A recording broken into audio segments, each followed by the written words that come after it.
Hello, welcome back, everybody. We have an amazing two sets tonight that I'm very excited to see. My name is Keg. I'm your show host tonight, and we have two amazing casters to my left and to my right. Hello, guys.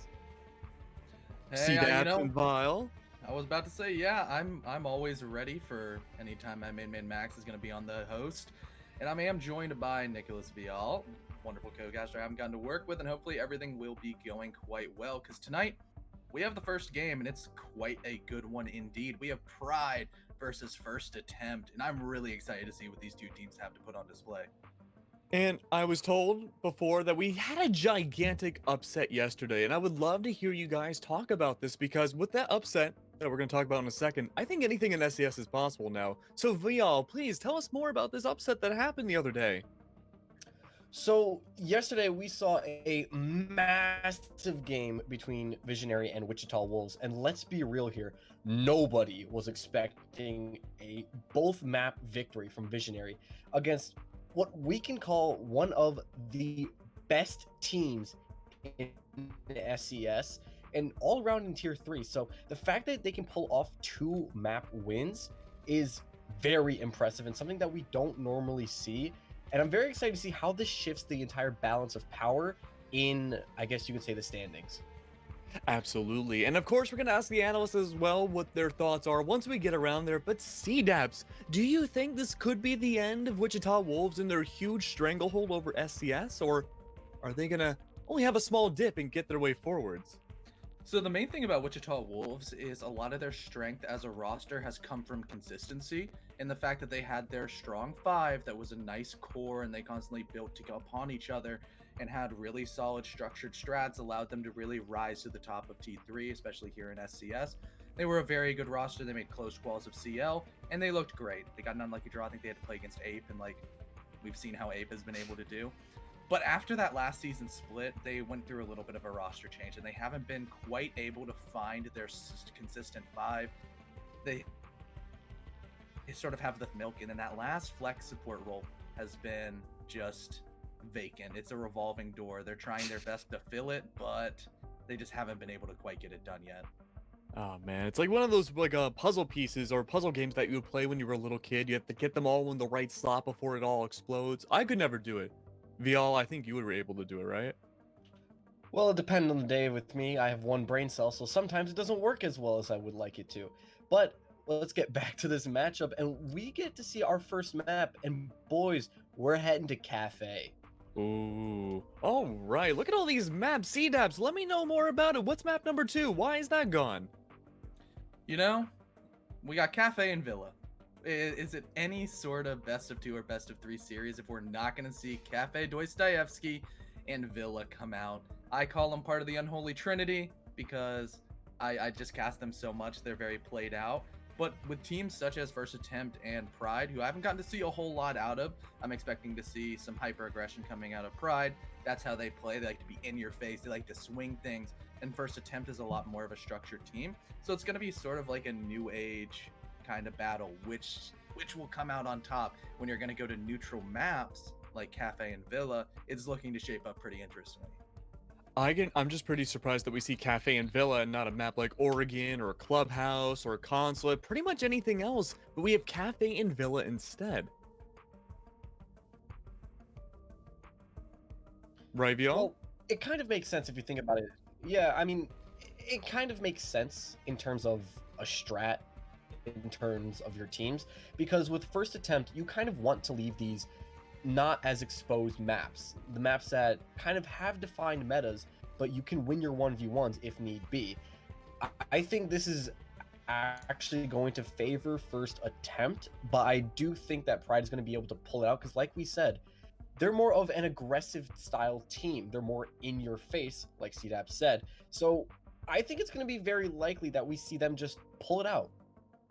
Oh man, let's look at First Attempt real quick. Before we get those predictions out there, we already see their teams, and overall, their stats aren't too bad. PK might need a little bit of work to get his numbers back up. You know, in math class in high school, that was my grades overall. But C-Daps, what's going on with First Attempt? Overall, they have had a pretty difficult start to the season because they played against Wichita Wolves, where Wholesale Milk ate them alive and was just an absolute gunner.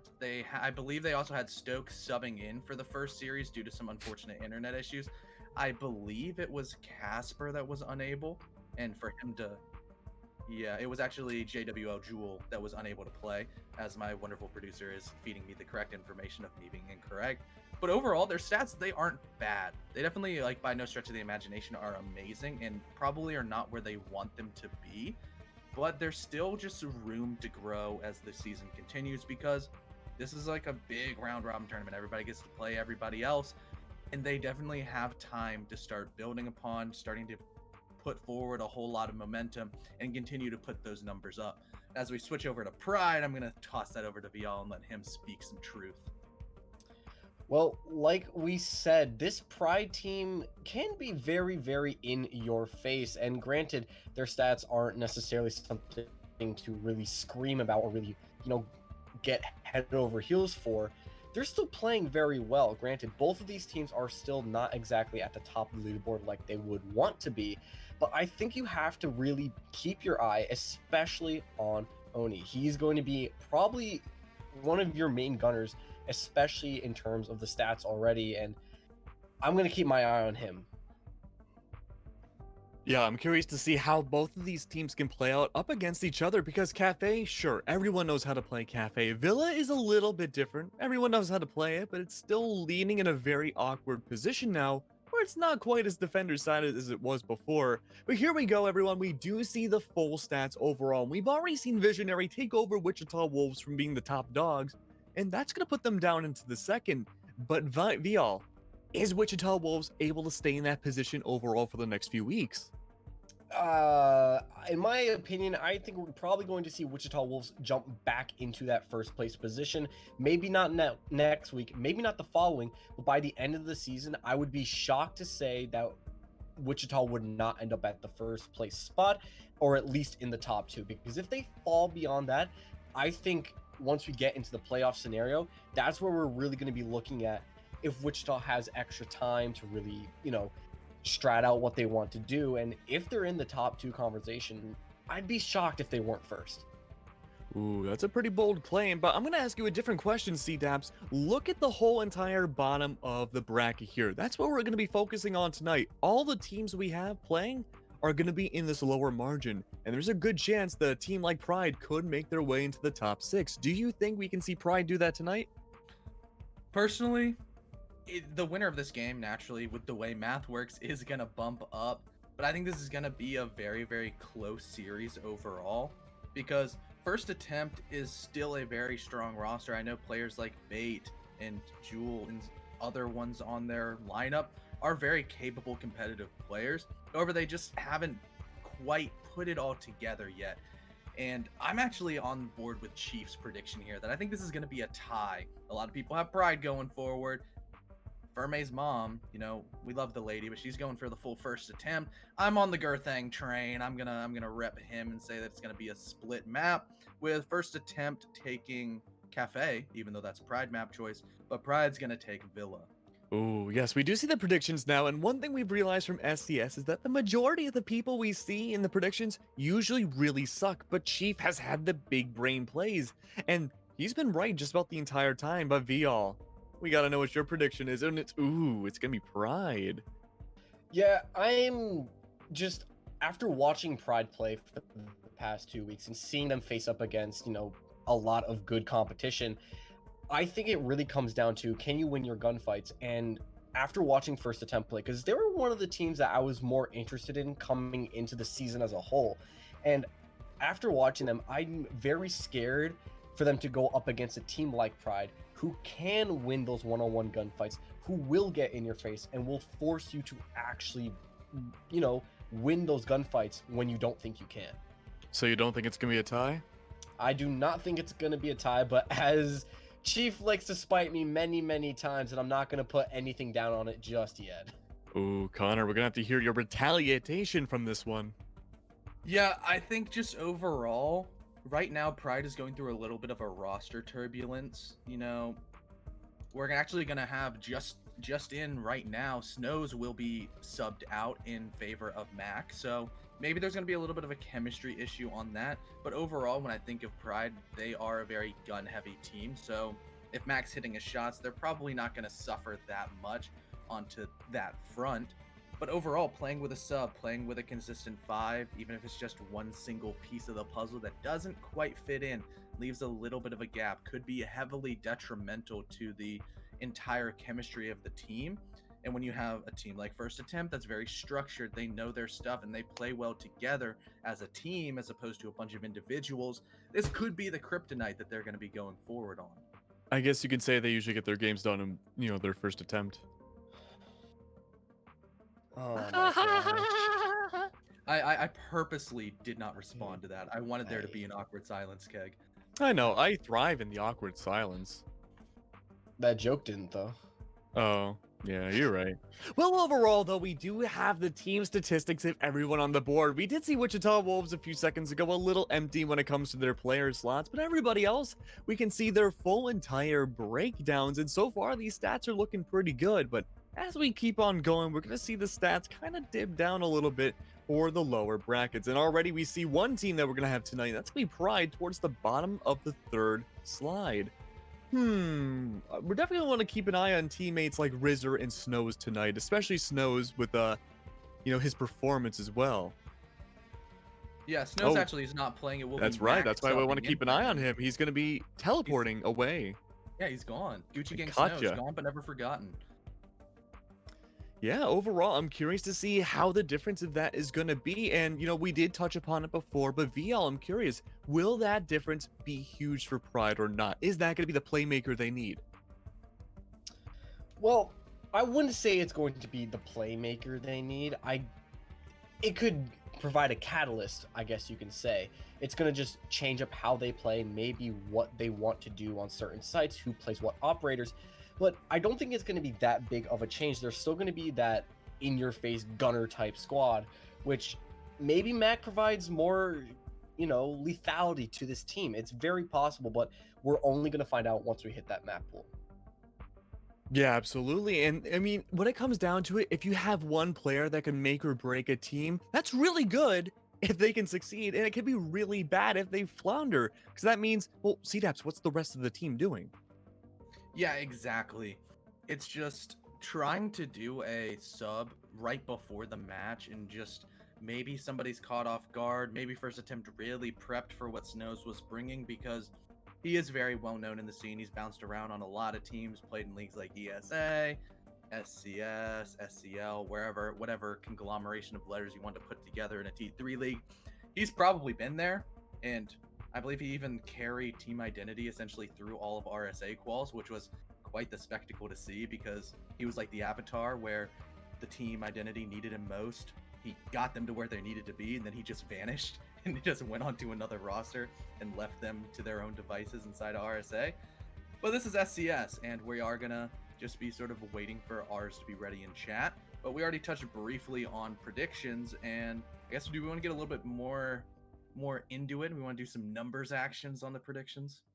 Oh, well, absolutely. Here are the numbers here. Connor, I'm going to give you 5 seconds to change your prediction right now, free of charge. SCS doesn't need to know about it because I don't think it's going to be a tie tonight. So I'm going to give you one last chance to go with the flow. I say 8-6 First Attempt on Kafe, 7-5 Pryde on Villa. Nah, that's not happening. You disappoint me, Connor, but that's okay. VL, I think you have a much more accurate prediction. I don't like to delve into the prediction game myself. I'm the ethereal glue that holds everything together this broadcast, but I don't think it's going to be a tie. Yeah, I'm with you there. Even if Pryde doesn't pull out the dub like I think they will, I think we see one of these teams pull out the outright advantage in terms of points. It would be a stunner, I think, if, granted, both these teams, they can really go head to head, and it's going to be basically like two bulls that bat heads against each other. It's going to be basically like that. It's going to be two different styles of gameplay that are going to be fighting against each other, and I don't know if one can really pull out a tie with the other one batting at the other's door, if that makes sense. No, I think that makes enough sense to me. What I do like about the predictions, though, is that it's pretty much right down the middle. I think it's even. I'm not a great counter C-Daps, but I'm pretty sure the predictions, besides what you and Chief have, which I'm not counting, by the way, are pretty much down the middle. Yeah, it's a very 50-50 matchup where it's just really going to come down to who's hitting their shots. Kafe is one of those maps that, sure, it's very structured, and you see a lot of like pro level teams and T2 teams just play it in such a way that you do the same thing over and over again. A third floor take, you have utility dump over towards Pixel, you breach freezer, you try to establish Well, don't crossfires, get a spoil it. plant down. Yeah, no, and then, then downstairs on kitchen, wow, the attackers do a top-down roam clear. Crazy. Oh, you're But still spoiling it.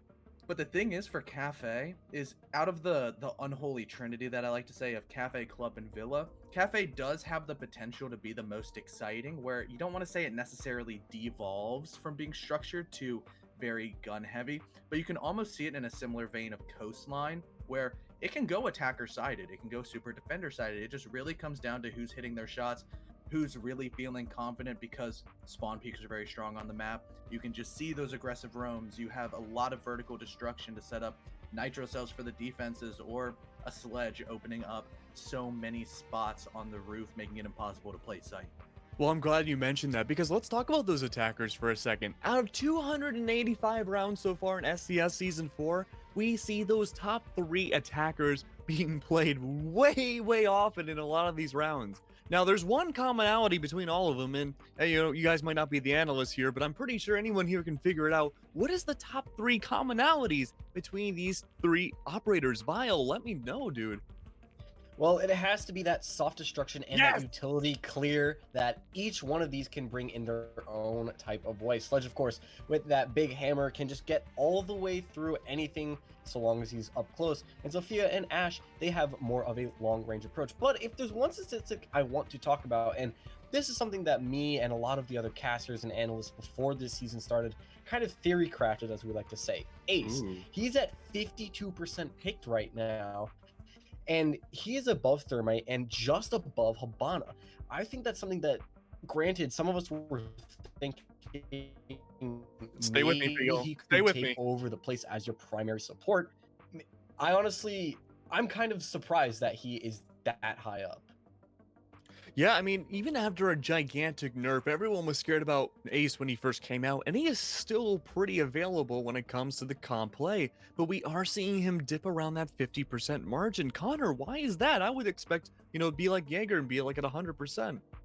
I mean, Oh, I'm sorry, 98.6 now. yeah, he's not 100% anymore. But overall, the main reason Ace doesn't have an 100% win pick rate is because you still saw Habana was up there, because Habana's just superior at opening up hatches.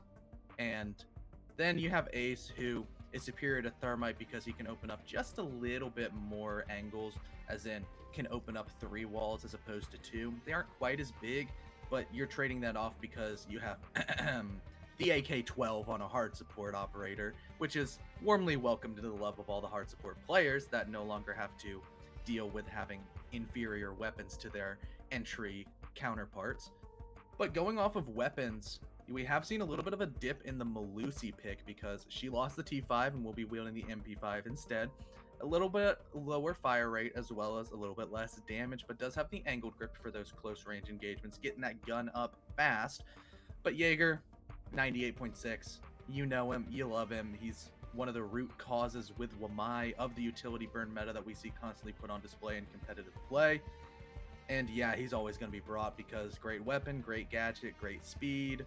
Lots of players know him, lots of players love him, lots of players play him, and he's going to pretty much be ever present on every defensive composition. Yes, he's omnipresent. He is as common as air when it comes to Rainbow Six. But last time we pointed that out, we did see a Jaeger ban that night. So maybe the teams are listening here on the stream. Please, for the love of God, ban Jaeger. I want to see something different. Rely only on the Wamai. He's only at 50%. We got to bump those numbers up. Well, I would argue that Wamai is actually better than Jaeger, especially, he still offers you a deployable shield. He regenerates a lot of, actual utility burn rather than just place it down and not do anything. It's more of an active use, which is debatably more useful when it comes to that late round play. Yeah, absolutely. Now, Connor, do you agree with this, or do you think Wamai is in a great state? Should we put him down? This will be our final one before we get into the game. So the way a lot of people thought when Wamai was first initially introduced, that he was going to be the Jaeger killer. They're like, oh, this is just Jaeger with a shield. It's just, okay, we have a shield. But now they just didn't really think about that. They have the handshake. They work together. They work really well together. They're supplemental operators that just built and defined an entire meta. Good luck, And guys. we're going to say goodbye to Keg and hello to First Attempt versus Pryde. You got the defensive side of First Attempt coming onto display first, and they will be banning away the first operator. Most likely a Thatcher, maybe a Maverick if they're feeling spicy, but typically the British boy doesn't get played just like that. Yeah, no surprise here. Like we always call it, it's kind of a meta ban to get rid of Thatcher on any map at this point. And honestly, I think it's going to be more interesting to see what the second ban is. It could be a Maverick and get rid of all of those potential hard breachers, or it could be something that you're not expecting, like a Nomad. It's very, very possible here in Pryde. They want to take their time. And yes, it is. There he goes. It's Maverick. Yeah, it's going to make getting the breaching open a heck of a lot harder, especially because Maverick typically is what you see instead of the Thatcher. Maverick tracking, you can get anything open if it's electrified, muted, whatever. And now you're going to have to resort to vertical play. You're going to either have to go below or you're going to have to go above to remove those defensive anti-breaching measures employed by the defenders. Mirror getting banned, that's expected. And surprise, surprise, it's Kafe. Wamai is going to bite the bullet. No more pixel shield. They're going to have to resort to some other operator that might bring an iron shield in their back pocket to place over in that area. Or we might just see a vacated piano, which actually has had a rise in play where a lot of teams like to employ some vertical roaming, maybe stick a couple people inside of reading or mining or dining, playing off of nitro cells and maybe even off of the late flanks.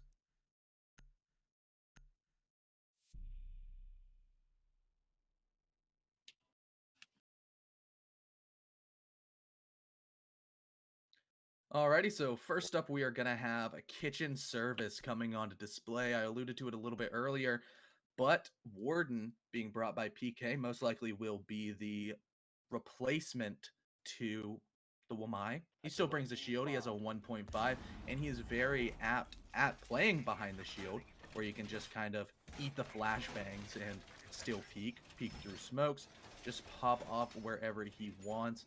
1.5 on the MPX. It gives a little bit of range. It has essentially no recoil and is a headshot machine. Maybe a touch of a pea shooter, but when you're going to be holding angles, maybe inside of Bakery, if they have that setup, that initial pressure over towards where Pryde will want to attack, take Bakery control, go front side.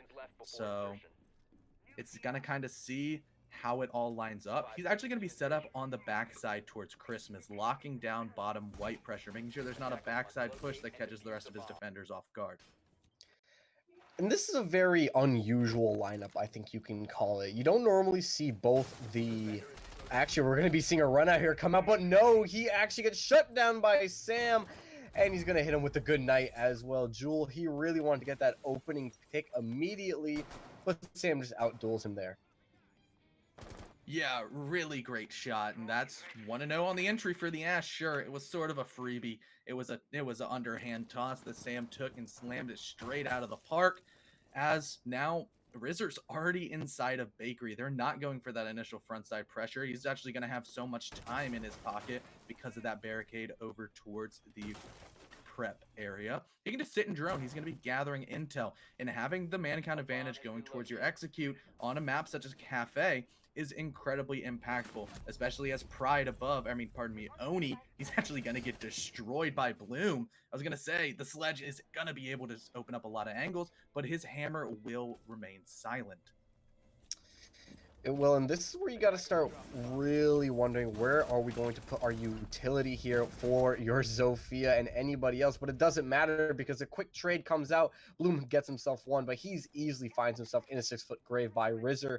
We find ourselves in a 3v3 scenario with, honestly, it looks like the attack kind of has plenty of room to work with here as they have that main Bakery wall opened up.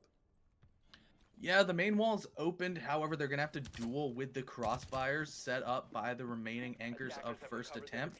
Sam trying to drop down. He needs to rejoin his teammates. They need to burn the utility, get rid of those evil eyes, get rid of the Malusi Banshees, as well as probably a couple of Bloom's ADSs that will be just sort of remaining over on the areas, protecting the crucial anchoring points. One evil eye goes down. That's going to deny a whole lot of intel. But if anybody on the Pryde side goes in that breach, they're going to be met with a whale of bullets coming from downtown as Casper's holding that wonderful cross. However, they still have 50 seconds left on the clock. Pryde doesn't need to rush this. Dylan making his way down red stairs, sitting in Harry Potter like it's Hogwarts. Rizzer putting on the diffuser. Will it be stopped? Will it be swung? Dylan seems to know that the Malusi's in there. They can't get the swing on the Nitro Cell. Head ripped off of the Malusi. Diffuser going down. Crossfires employed as Rizzer's going to pick up his double kill for the round. And the last one goes to Dylan as PK will be put down. Pryde, wonderful attack, takes the round and the lead of 1-0.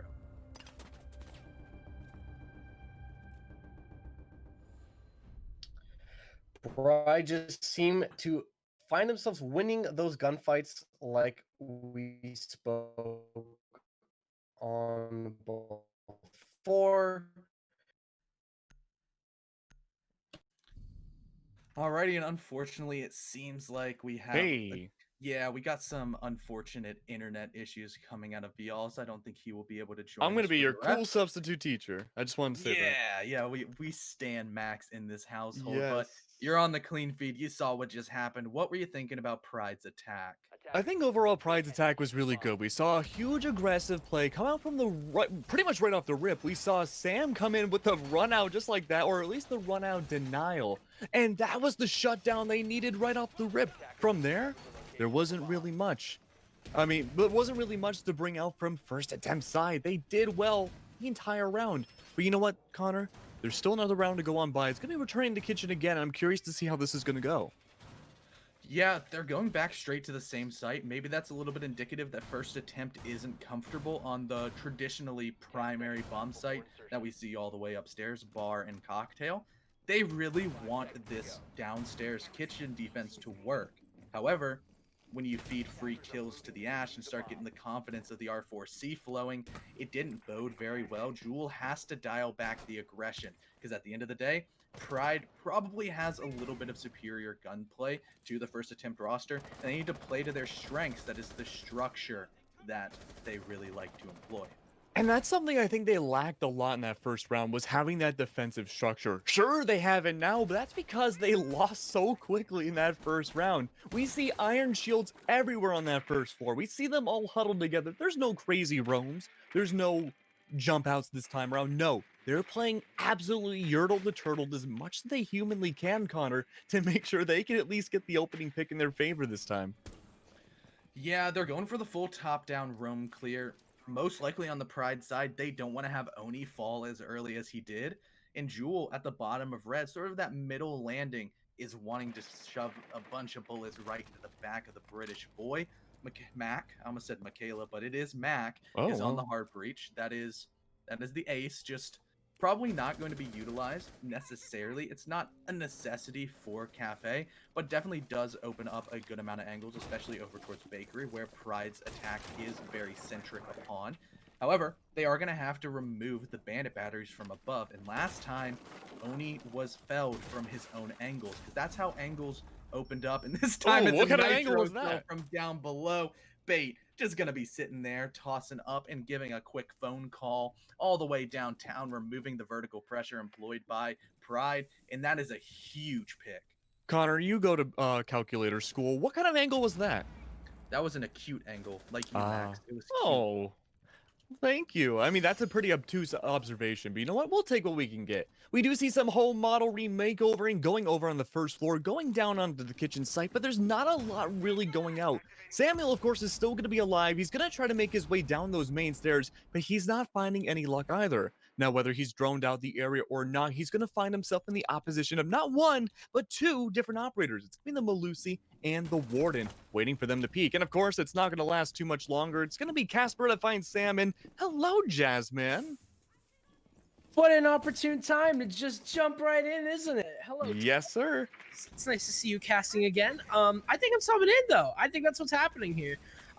So Keg. I love you so much. Thank you so much for bringing. There's an execute going on, Jazz. There is an execute. 20 seconds left. Bloom gonna take the head off of Michaela. That is an interesting name. As Rizzer crash walking all the way through prep, he's gonna be able to find Jewel, but is that enough? As 13 seconds remain, Pryde have themselves in the bomb site. Another shot from Rizzer. 3, maybe. No, Rizzer missing his shots, getting 2 into it. He almost had it. That could have been the play that sent first attempt back to round 2 in a tie game, but unfortunately it's not going to happen. Bloom going to take advantage of the misfire and secure yet another round. Sorry, for their first round. First attempt, first round. Just hopped right in. What's good? Hi, CDAPS. If you don't recognize the wonderful voice, this is the main man, Jazz Man. Adam, my good friend, coming in as the cavalry, pushing forward on this wonderful game. Even Steven, 1-to-1 man count on Kafe. Overall, Pryde, they've looked pretty sharp on their attacks. The only thing that has been the thorn in their side is somebody named Bait and somebody named Bloom is able to properly challenge the sledge very early on. The sledge was the first kill for the attack or for the defense. They were able to take out Oni pretty easily. First was just bullets coming through because angles worked both ways. The second time it was a free place nitro cell.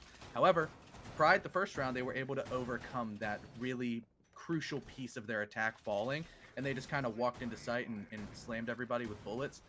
Last round, you got to see that at least. Rizzer was so close. Victory was within his grasp. He was behind everybody. You know, I have to think if he had the LMG, he would have won that. 151 bullets as opposed to 30. Maybe he wouldn't have had to switch to the pistol and could have just let the choppa sing. But it just didn't work out in the cards. The first attempt was able to bounce back as they will finally go all the way upstairs to the 3rd floor. I will say a common name that I see amongst these players is Rizzer. And I've always known him to kind of be that playmaker. But unfortunately, he wasn't able to make that happen.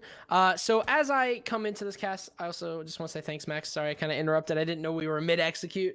So that one was on me. But honestly, yeah, I'm kind of learning these players just as we go. Rizzer is a name that I recognize. So again, kind of that playmaker. Almost had a round-winning play, must we say, for Pryde. He almost kind of stole that one away, and that would have been quite a suspensing surprise if he was able to do that. But unfortunately, it didn't happen. Maybe next time, Rizzer. Maybe next time. As Pryde are going to have to swallow their, the rest and get into round number 3 with an upstairs defense. So Cocktail, very favorable in general for defenders, obviously. It's the primary bomb site, if you will. So maybe this could be a really good start here for first attempt. Samuel early on. That's a very aggressive window to peek, and usually the result isn't in your favor unless you're able to catch someone off guard, as Casper was not. Samuel will have to swallow a little bit of bullets there. Not too much, not round defining, but that is a risky window to peek.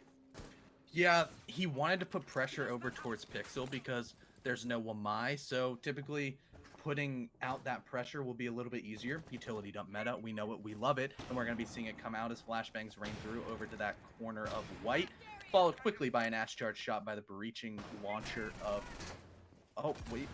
I thought he just got absolutely fried by Casper. Only lost about 75% of his HP as the Vulcan shield will erupt into a fiery flame, making the Goyo have to vacate that very powerful position. However, they only have 1 minute and 10 to go. He baits out... That was a really well-played effort. He baited out these shots of the Maestro Cam, who thought it was just going to die to a grenade. Then he gets to save that very crucial piece of utility. However, it's a 5v5 going towards his execute. There's only 50 seconds left on the clock. Mac hasn't done a whole lot of breaching and is starting to peek over towards white. However, the Maestro Cam behind the Christmas tree is providing a plethora of intel, as now Oni will go down but not out. That's the Nitro cell from down below. He will have to be recovered field medic style from the hard breacher of Michaela. Now Dylan able to take out Bloom inside a freezer. Very, very great pick coming forward. Is going to open up a lot of avenues into sight, but the time continues to tick away. On pallets, Bait with the SMG-11 is ready to just spray. Same with the PK. As soon as this clock hits about 15 seconds, he can just start holding mouse 1 and all 81 bullets will go down range, causing quite a lot of pain to the remaining Pryde attackers who need to force their way in. But one bullet will come out of PK right under the head of Oni. A great shot, as now Casper swings out with the Vector, is going to be able to take out Mac. Dylan has made his way into sight. He's trying to creep into freezer, but PK goes down but not out as the plant's going over towards the trash bags. Samuel going nuclear, but he's going to get refragged out as the defenders win off of time.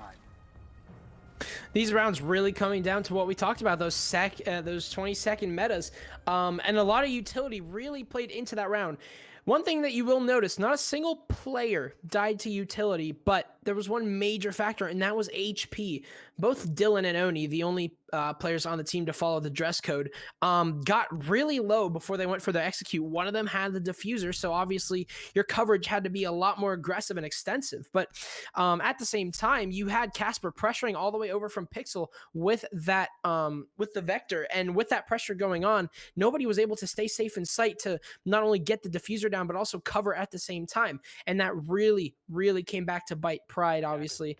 As you saw that round, first attempt will be able to take round number 2 and take the lead.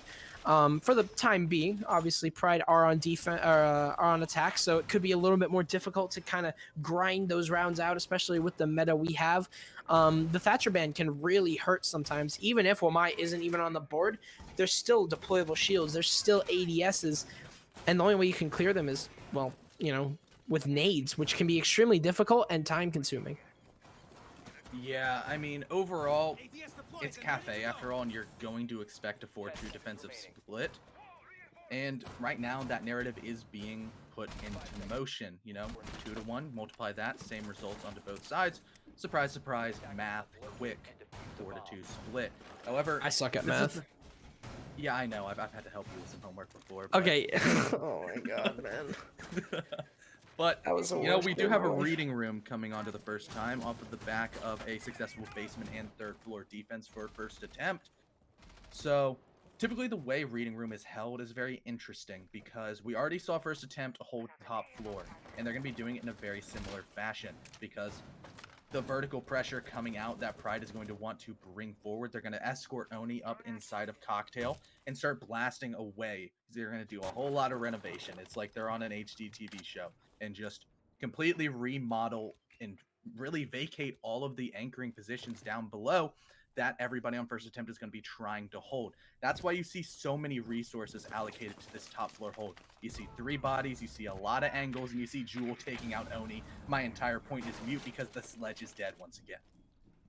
Really aggressive playstyle from first attempt as they're kind of sitting on a lurking position. You can see Bloom is playing inside a train. While he isn't far from the bomb site, he has a hallway separating him from returning back to the site. So technically speaking, especially with the angle he's peeking, this is an extremely aggressive one. So his location is well known. That is also another issue that he's going to have to deal with, or maybe even a blessing, because you can play a very aggressive roam, all the meanwhile your location very well known to the attackers because it wastes a lot of time. And as you can see, it's wasting a player. Rizzer is currently stuck watching that angle just for the time being, but he's going to rotate off and join the rest of Pryde, or what is left of them, as only 4 remain, and maybe 3 as Casper actually almost losing his own life to some explosions and gunfire, but he'll be able to rotate 2 pallets.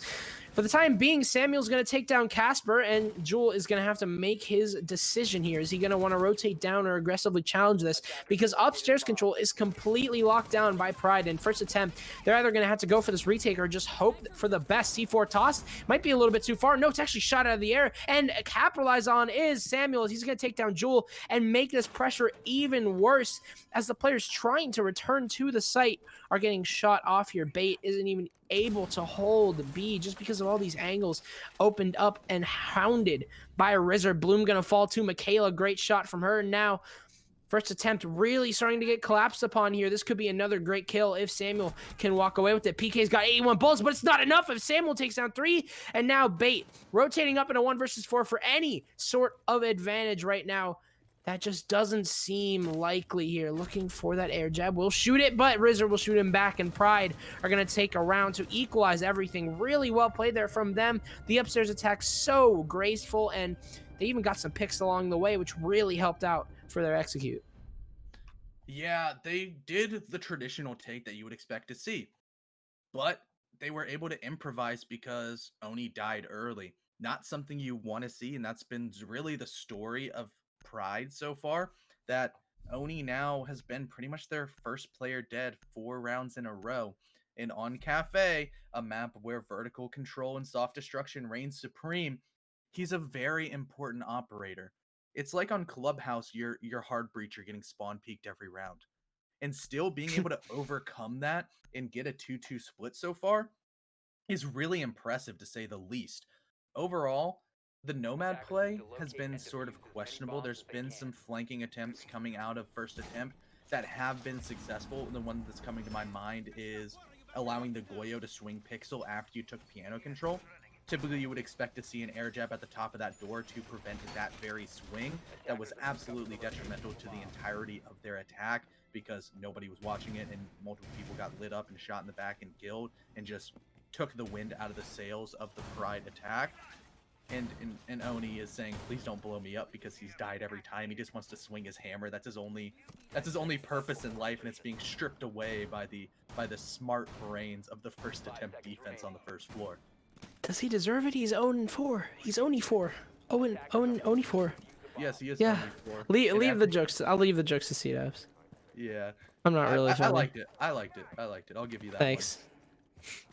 I appreciate it. Oni, he's going to have to step up big. He's got a very important role that is really important nowadays during this meta, and that is nades.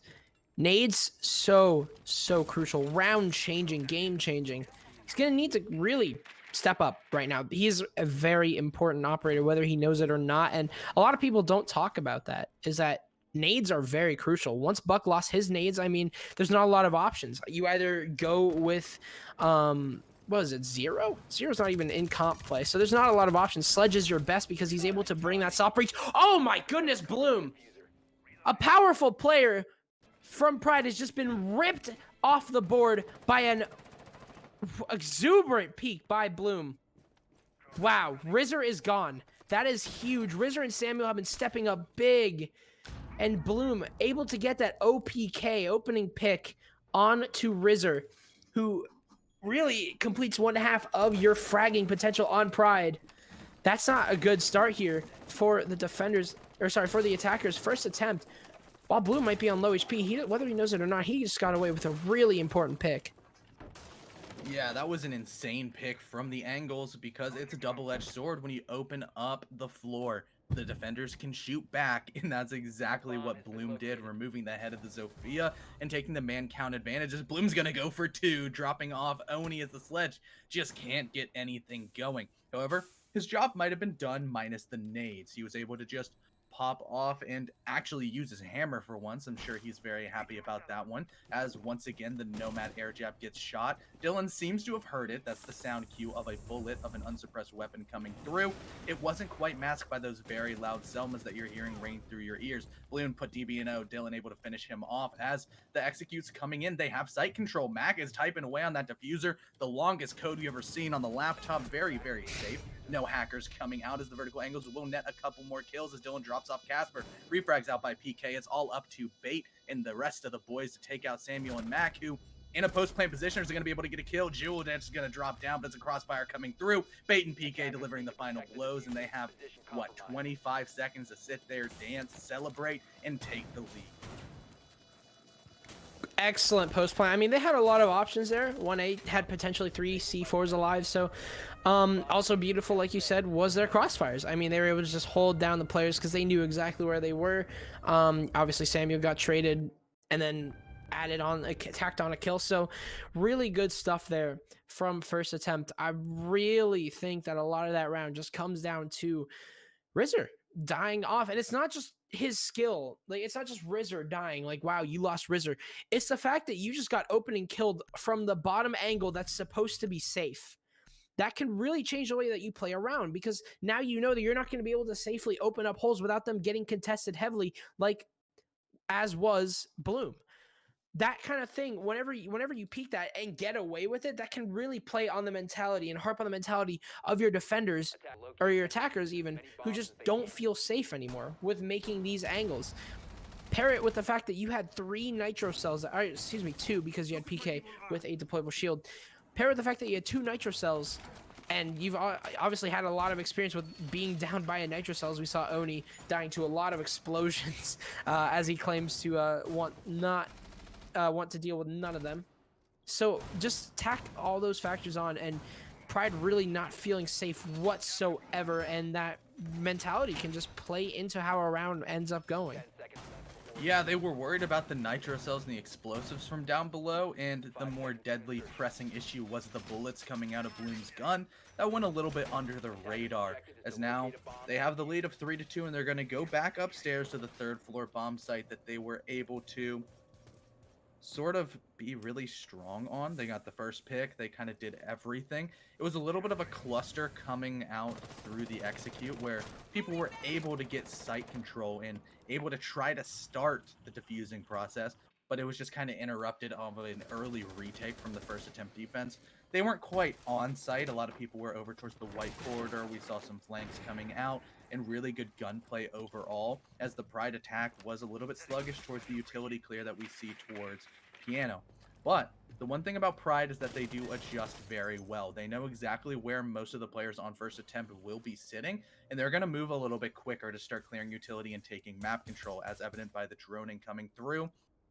It's just sort of Jewel off on his own all the way downstairs. Oni trying to get something going. Hasn't been able to find a kill quite yet, but Jewel finds a lot of damage as he tries to peek the bottom white window, canceling out the repelling, but was ill-advised. First attempt are really getting aggressive with the way that they're peeking, and I don't know if I like it. They lose a lot of HP, and it's a high risk, high reward. Obviously, last round what we saw was Pryde lost a player off of an aggressive play, not punished enough were these aggressive plays. But first attempt, they tend to always have at least one player that's just so low on HP in some certain aspect. It's an interesting mechanic that it's an interesting just playstyle that they're using right now. It's just getting overly aggressive, trying to get that opening kill. It works sometimes, and when it doesn't, it can really hurt, as we've seen by 2 rounds now that Pryde have won. It usually just came down to that, but Jewel, he's not taking my advice, as it seems. He's gonna be right under. What the Pryde just. It's Oni's first kill. Oni's first kill. All right, Oni got the kill, albeit it was a bit of an interesting one. Samuel getting really, really touchy here with Casper's shotgun, trying to test the range out on that thing, and it's very, very inconsistent, to say the least. Rizzer also very aggressive, taking Bloom down, and maybe this aggressiveness, maybe I was wrong. Maybe it's exactly what they need, as so far it's worked out for 2 kills here so far. Bait's going to take down Rizzer. Nade by Oni. He's going to take Bait to 1 HP and finish him off immediately after. Pryde now on the upper hand, but will they lose it? Casper with a second kill, and PK will take down Michaela. All of a sudden, the round has collapsed to 1 Nomad, and that's Dylan. Now playing by Longbar. He's got PK on the cocktail, rotating the swing by PK, and a simple shot will take him down. And first attempt are going to take this 4-2.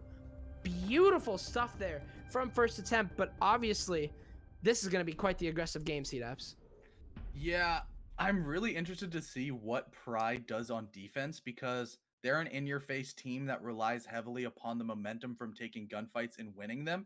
And on the attack, it's expected. It's the swinger be swung meta, where the attackers, their main strength is the element of surprise, where you're going to be peeking into the angles held by the defenders. But if that narrative sort of goes onto the defensive side, where the defenders are the ones swinging, you can see this map devolve very, very quickly into a hyper-aggressive side from both teams, where you'll see maybe even like Dylan just swinging everything with the shotgun and the SMG-11, as we will be seeing 3rd floor be the first bomb site. The traditional primary bomb site wasn't brought for first attempt. They took a couple of rounds to finally go upstairs, but they were able to take it both times in their regard, hence why we see the typical 4-2 split coming through.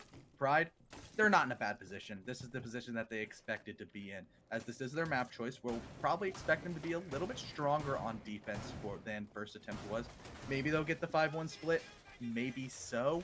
However, most likely we're going to see overtime, and, you know, we love SCS because there's something called Infinite Overtime that we like.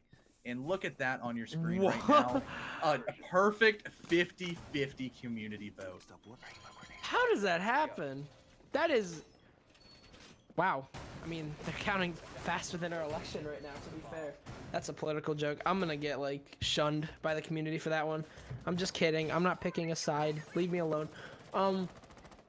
The interesting thing that I've been seeing so far is Kafe. Just in general, Kafe has always been a map where it's pick and choose. You either get utility meta or you get aggressiveness, and I'm not going to complain about aggressiveness. To be fair, I'm not going to complain about aggressiveness. While I do think there are some players getting really over aggressive, losing HP for no reason sometimes, it's aggressive, and the aggressive playstyle has worked out 4 times for first attempt. They're on the attack now. They're not on the favorable side. Let's see what they can do. As round number 7, we begin with PK opening up the red wall and starting this attack basically off with my favorite operator, Ace, a very powerful operator with an extremely impressive gun. And PK has just been playing those support ops with the best weapons. He's got Maestro and he's got Ace. Bloom now on piano window, nearly head taken out here by Rizzer, who is not afraid to get aggressive with one of my least favorite operators in the game, Malusi. Very, very slow down operator. Just takes your pace and halves it. Or I guess doubles it would be the proper way to say it. And that's, I mean, just the utility meta basically summed up. So let's see how they play around this Oni. He's 2 and 6, but he doesn't care. He's going to go for some sort of peek here, but nobody is on the windows as Ash is just going to drop immediately. I think Bloom is going to chase him for this one and start something going over at the bakery. But Pryde, he's just going to sliver away. And I think Bloom won't catch him out. Yeah, the thing is for the side of first attempts defense is they are lacking the Nomad. There's no Moroccan presence, so they do have to worry about the roam coming out on Pryde's defense. There's nothing they can do besides maybe a Claymore to lock down the staircases that ultimately Oni is going to use to come back to site and get that 416C thrown into the mix going towards this execute. A very powerful weapon as there's only 50 seconds left. And right now, Rizzer inside a bathroom is still in a very, very good spot. Mac just taking some pot shots with the Evil Eye is going to lose that camera as Bloom goes DBNO from the Nitro cell down below. Still, it hasn't quite been a hot round until right here, Jules able to take out Sam. That is dropping off the Valk. Relegated to cam duty, which is probably where she belongs. She's going to be swinging in, as that's going to allow Rizzer with the intel to drop out Casper. No more Zofia. And the other fragger in the form of Bloom has now been revived and brought back into the action due to the field medic heroics of his teammate inside of Piano. 20 seconds left. Smoke canisters are raining out. That's going to lock down the main entryway as more Evil Eye shots are going to be chipping away at Jewel. Rizzer fell by a grenade. Those very powerful pieces of utility, but even more powerful is the swing from both Oni and Michaela. That's a flurry of kills back and forth. It's all up to one. It's just Jewel versus the world. Oni and Mac going strong as the auto will sing out. A little bit of a visual glitch coming out on the weapon, but it still does just enough damage. It's a nail gun. I was really surprised by the way that round went. I didn't expect the C4 onto Ash to basically snowball this round down to a very slow round for the attackers.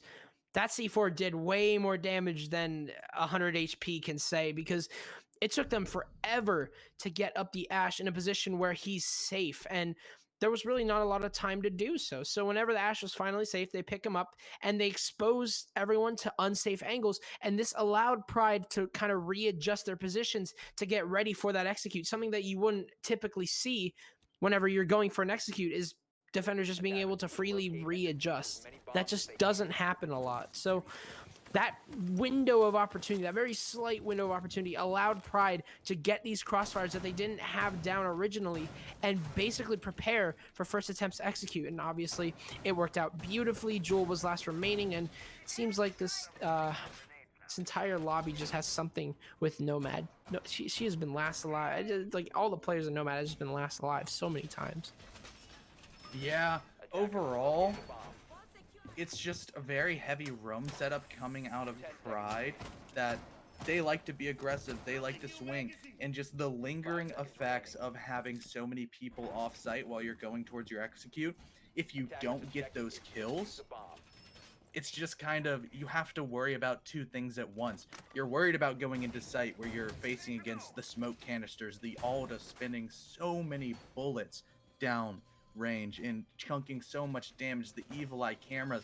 There's so much going on. It's such a complicated equation that you can almost forget that you have somebody like Rizzer, you have somebody like even Sam ready and willing to pounce from behind and just get absolute freebies, trying to just think about two things at once when the equation does get as complicated as we've seen is so difficult. And ultimately that was first attempt's major flaw. They had too many things to worry about. The time was an issue. They weren't able to push forward as strong as they would like, and they got put in the blender of the crossfires on site.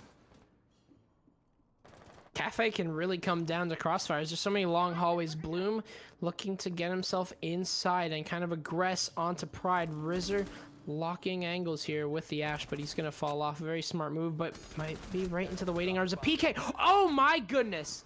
And Rizzer just doesn't care. And he just gets away with a kill that's so influential. Hard Breacher down with literally 1 minute into the round. Diffuser's going to need to be recovered, and first attempt. They're seeming like they're going to have a trouble that they had last round, and that is stalling time.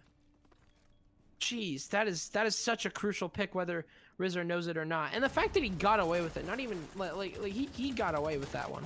That was a steal. That was a heist. Yeah, that was like a stat kill on Lights and Among Us at the beginning where there's just nothing you can do, you know? And Rizzer no. goes down to the nade from the heavens. Most likely will not know that he put it was the Jaeger into the DB&O out of state. But it could be just a little bit of an indicator that at the end of the day, Rizzer probably will be recovered, but he will be weak on HP. And HP will be a very, very influential factor because first attempt's going to be forced to funnel in through doorways. They still haven't recovered. Actually, no, they have recovered the diffuser. Casper went ahead, went onto the dead body of their fallen hard breacher in the form of PK, recovered that little yellow laptop, and will be bringing it in.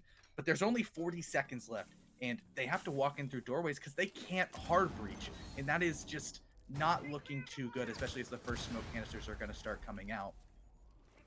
Casper gonna walk through probably the toughest doorway of them all, and that's gonna be Bakery. Pryde have that lockdown, specifically Oni. Bait's gonna take down Dylan, and it's gonna be evened out now. Bloom, a very crucial pick here. Now onto Oni. He'll take 2 just to satisfy himself, and it's gonna be a 4 versus 2. Rizzer and Michaela, the last 2 remaining. Rizzer had a very crucial kill, but will it matter as this 4 versus 2 gonna turn into a 3 versus 2? Rizzer, he doesn't matter. It doesn't matter what HP he's on. He'll take down 3. Casper gonna get the diffuser down. It is 0 seconds left. Very crucial kills coming out here. The zap isn't enough, but Casper's gonna be on low HP. It's a full HP Michaela and a low HP Rizzer versus 1 Casper. Crossfires all over the place, and Michaela's gonna be the one to secure the final kill, and Rizzer is just gonna let the Choppa sing as he takes down Michaela as well.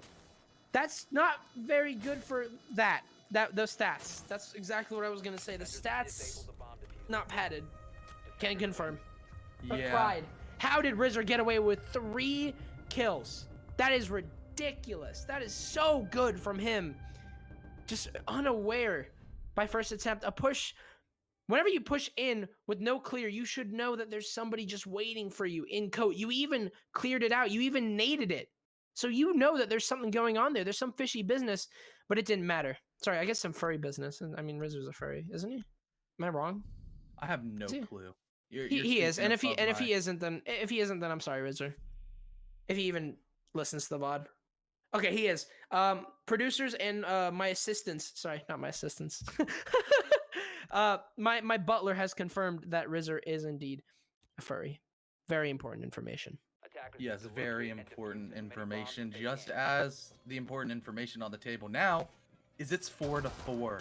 Pryde is launching in their comeback off of the back of 2 successful defenses of the primary and secondary bomb site. But now they have to go for the bomb site, being brought a singular time for first attempt on their defense, and it was unsuccessful in the form of a reading room. Pryde's attack looked immaculate last time we saw this bomb site be put on display.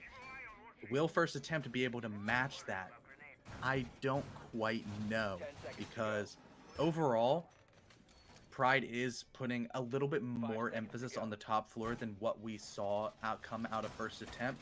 They left some walls open, they had the aggressive angles coming out, and they also did not have the pulse that Oni will be bringing, feeding the rest of the players up top a lot of active intel to be like, hey, they're pushing up long bar, hey, they're pushing from this side. You've got someone coming on your windows. I would not be in a position where you're exposed to that, and especially going towards the piano push that most likely where first attempt will try to creep down white hallway. You're gonna have active yellow pings right below those players. Pre-fires can run through and make it not a great day for the attackers trying to take third floor control. Kafe is a very vertical map as well. It's very important that you have this control, especially on a site like this. And you can see Rizzer knows that importance. Immediately going to be swinging onto windows here. Just, I guess, gathering intel, if you will, to know where the push is coming from. But in general, this looks like a very basic setup here. You have your standard reinforcements. A lot of your reinforcements are up top, but the one issue that I see with this setup is that Rizzer's the only... Never mind. I'm just going to shut my mouth whenever I say this man's name. I'm just going to let his gun do the talking. He'll take down Bloom and get the opening frag, saying, watch this swing. Let's see what happens. I was going to say, until I was just... My mouth was just shut, is that the problem is that Rizzer is basically all alone. It's just him and Samuel upstairs. That might not be enough against a full blue team clear, but it doesn't matter because first attempt aren't full. They've lost Bloom now. They've lost their best, I guess, fragger, if you will, which can really hurt. But what hurts even more is that there is no refrag at the moment. There could be a late refrag, but I guess the time has expired to call it a refrag because at this point it's just going to be a standard kill in which Rizzer has already done the damage and again just stealing away these kills with no punishment. Yeah, he's literally hitting drive-bys. Like, he just swings something, kills somebody, and then runs away. That's exactly what you want out of your roamer because he's staying alive. However, we talked a lot about the upstairs pressure, but look what first attempt is doing. This is the SSG style, where you're going to go a little bit into piano, just dip your toe into a bit of vertical pressure, and then fall and start attacking the site before the players upstairs start rotating. Hit him where it hurts. Sam is going to be able to take out Bait. A beautiful shot coming out of the MP5 will remove the quote-unquote flank watcher, I guess, because Bait was the only one upstairs, trying to lock down any of the pressure. Now Jewel has to be rotated upstairs, and the Malusi swings, doesn't get the hits. That's a wonderful shot coming out of the Nomad to drop off the Malusi.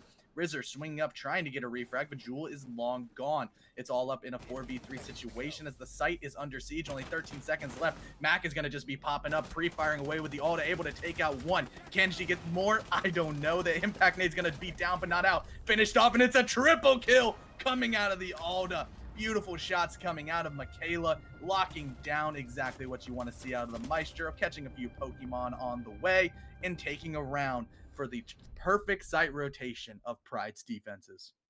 She really just fried kids there. My Yeah. oh my. She had a field day with that one. But I mean, from the start you could kind of see the issues with that attack. Pryde just had no pressure from upstairs. I thought Rizzer and Samuel just being upstairs on their lonesome was going to be an issue, but it turns out to be the reason why they win that round. Rizzer got away with an opening kill that was just never traded to begin with. Samuel also was able to kind of swing. He got traded, but he still did a lot of damage, and he forced out the attackers to basically give up upstairs control and try and execute from the bottom floor. And last time what we saw was first attempt was able to get inside of kitchen whenever they just had to do what you call a doorway push, where they just pushed in through every doorway and kind of funneled their way in. But it didn't work out that time because there's a difference between kitchen and the reading site. Reading is literally just one big hallway that you can turret down, and that's exactly what Michaela did. There's really, whenever you see a team fail to execute the top floor, you kind of know in the back of your mind that this is going to be quite the struggle for the attackers, and that's exactly what happened. It was very easy to predict that one, and first attempt are going to suffer for that one and lose the lead that they once had themselves established at the end of the first half. It was 4-2, remind you. Now it's 4-5. Attackers are heading out to defuse a bomb. Yeah, and it's actually kind of crazy. I know you weren't here for the pre-show. You kind of got thrown in, but Michaela is a sub for none other than Gucci Gang Snows.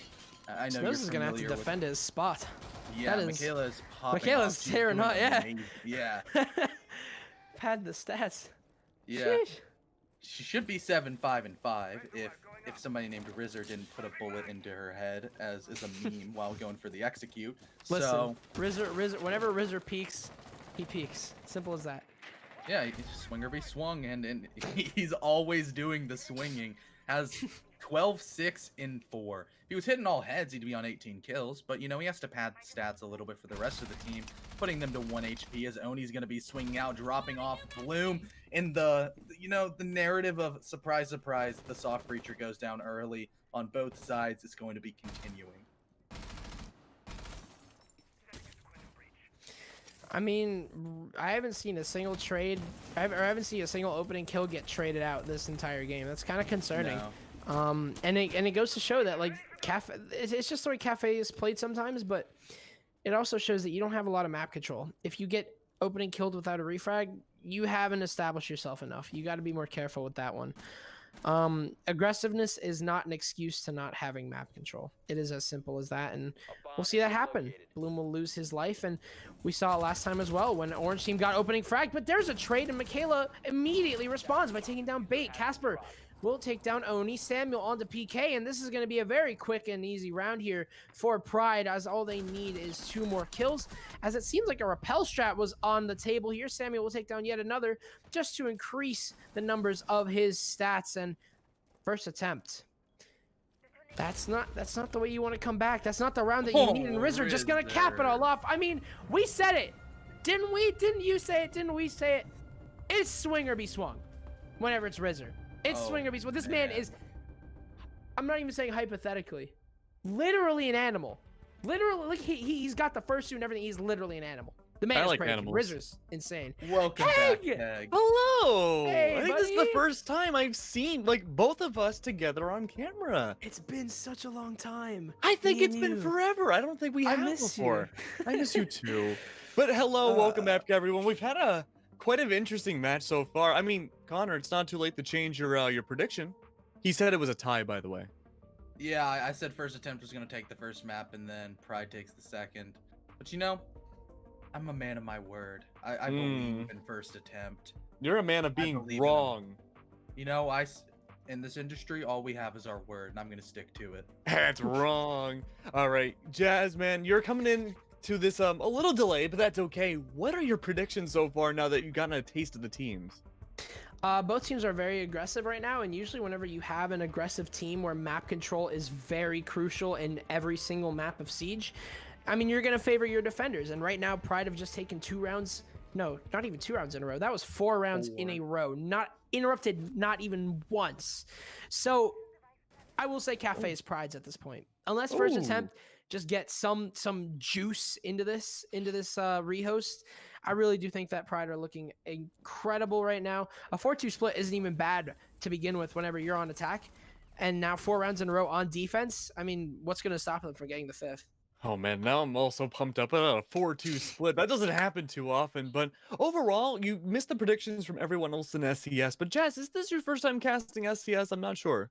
I think so. I think it's my first time here. And What you're I gonna immediately- realize? I'm sorry, but what you're gonna realize is that they all suck at predictions. I'll be the first one to break that trend. Pryde 2-0. There it is. There's my prediction. Ooh. But here's the thing, though. Everyone at SCS, all the staff members, they have a split prediction feed, except for Chief and C-Depths. They're both tied, but whatever. Everyone else, it's 50% first, 50% Pryde, but only one of them can be right. Oh, I'm sorry, my hands are up here. Where's my other hand? It's your right hand. I found my hand. But yeah, I mean, overall, it's split 50-50. So, Jazz, we need you to be the tiebreaker. So are you saying that I should vote for first attempt here? Is that what you're saying? No, you got to vote for whoever. No, Whoever you're you gonna vote swing for, it's the going to be a favor. tiebreaker. Do I have to do a prediction? Yeah. You just did one. I know, but I know, but that was a joke. I can't just say that. I don't know these teams that well. The way that I've been seeing it, Pryde, I mean, their important rounds come down to how they start. It's immediately, if you get an opening kill, it's all downhill from there for first attempt. I can't say the same for first attempt. Whenever they get opening picks, it seems like they don't really play safe. They kind of aggress really hard onto that and take their advantage and turn it right immediately into a disadvantage. But I think that if first attempt can get a little bit more passive, start to play a little bit more smart, I guess, if you will, and kind of wait for the picks to come to them, I could see them coming away with a few rounds handedly. But the way that it's looking, the trend that it's going, I might be cheating here because obviously we're mid-game. I think Not Pryde has a mid-game, we're pretty like end game. end map 1. I think Pryde have this. I think Pryde takes 2 maps. It's okay. It's like elementary school. You get a homework pass, but we'll still count this towards your grade. I don't know if I like that. Whatever. But overall, when it comes down to it, I think both these teams, like you said, Jazz, are doing really well. But CDAPS, We already know what the analysts want for the rounds. Spoiler alert, but I'm not going to tell you which rounds just yet. What was the defining moment of this game so far for you? The defining moment of this game Yes. was the second round 8, where we saw Rizzer get away with robbery by just slamming the hard breach. And Actual that highway is robbery. yeah, it was actually like after right now it's past the statute of limitations, so he can walk off scot-free. Doesn't matter, no double jeopardy or anything. He got away with it, It's a and good movie. it is a good movie. But looking forward on the rest of it, the next round we see coming up after this rehost is concluded and we get everything set up is going to be basement once again. For first attempt, it's going to be a very different attack because I like to believe that they're not going to send their only hard breacher solo going down white stairs by himself and getting picked in the first 30 seconds. And at the end of the day, that pick hurt. They weren't able to breach anything. They just had to walk in through doorways. They almost got it done, but you just saw it was a 2v2 and it turned into a 2v0 really quickly. They took advantage of one of the players having to be sort of incapable of holding a weapon because he was typing away on the diffuser, and taking that 2v1 was exactly what was needed. Crossfires established, swing, swing, swing, get the diffuse plant, TK coming out, and that's exactly how it worked. Fair enough. Well, we're just about ready to get back into the game. I do want to say before I'm shunned off away, follow Keg on Twitter, follow CDAPS on Twitter, follow Jasmine on Twitter, follow SCS on Twitter before they take me away. I could say everyone in SCS, but I can't speak that fast. But looks like we're just about ready to get back into the game post rehost. And Jasmine, CDAPS, I hope you guys are ready. Take care, Keg. Oh, I'm Thank you still so here. much. We just oh, did still that here. in unison. All right, well, you want to Jazz. do a high five? We did do that. That was kind. Did you see that That too? was I didn't kinda even notice cool. that. I didn't see. I That didn't was see really it. cool. We both did our salute in unison. Oh, my name's fixed. Nice.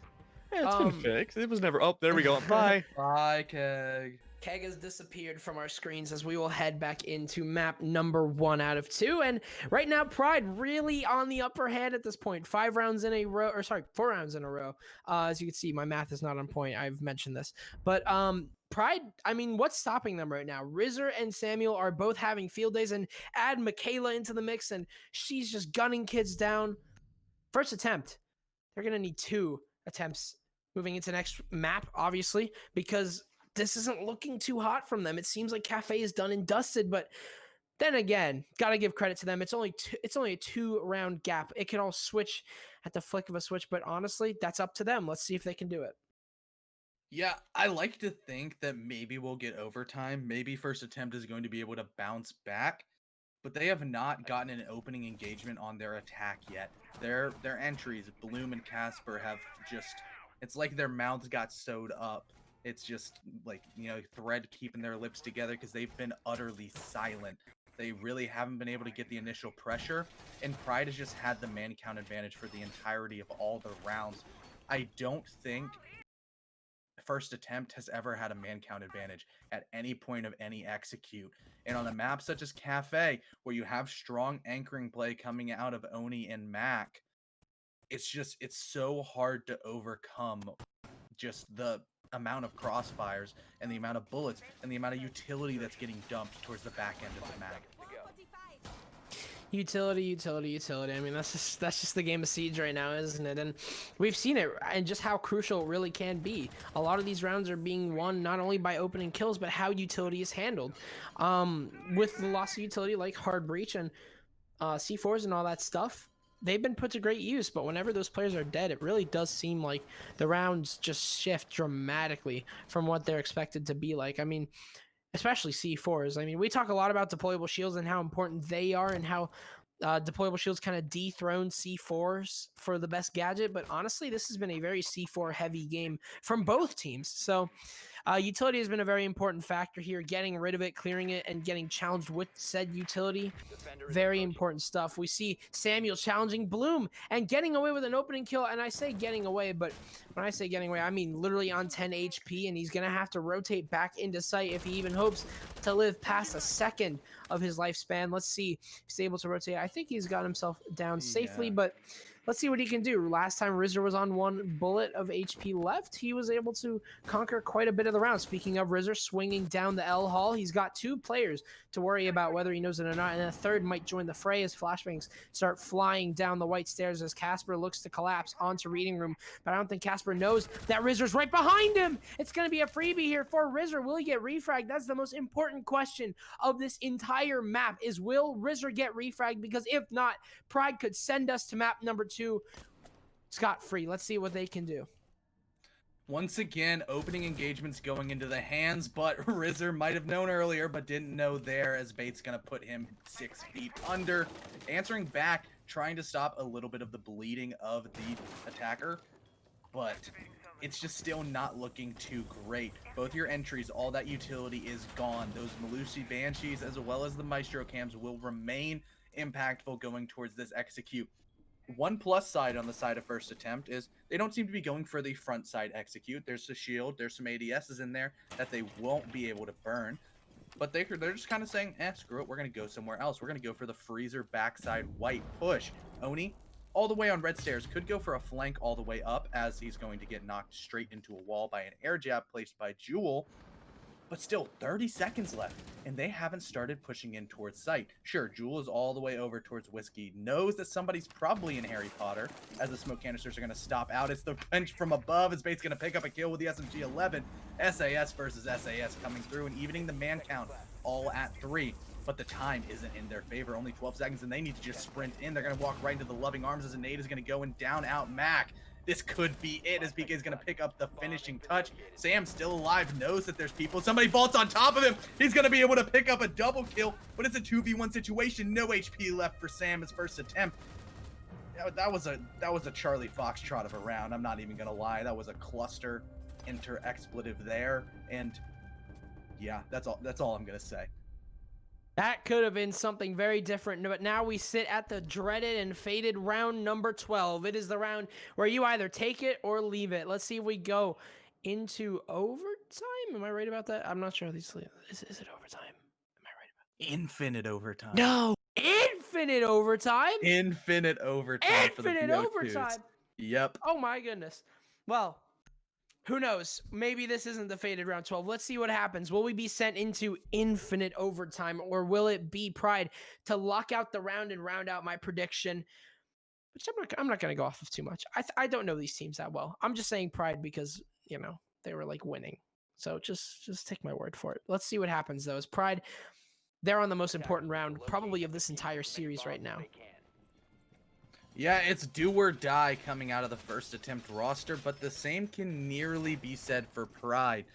Their first defense of Reading Room was very successful. First attempt went for the SSG attack. They didn't really care about vertical pressure that much, and they were just trying to be sneaky and bypass all of the resources allocated to the top floor coming out of the defense. They didn't want to go into the belly of the beast. They didn't want to go head on into everything that the defenders had set up.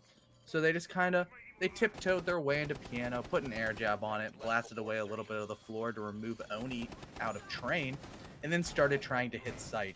But it was sort of ill-advised because Pryde read it like a book.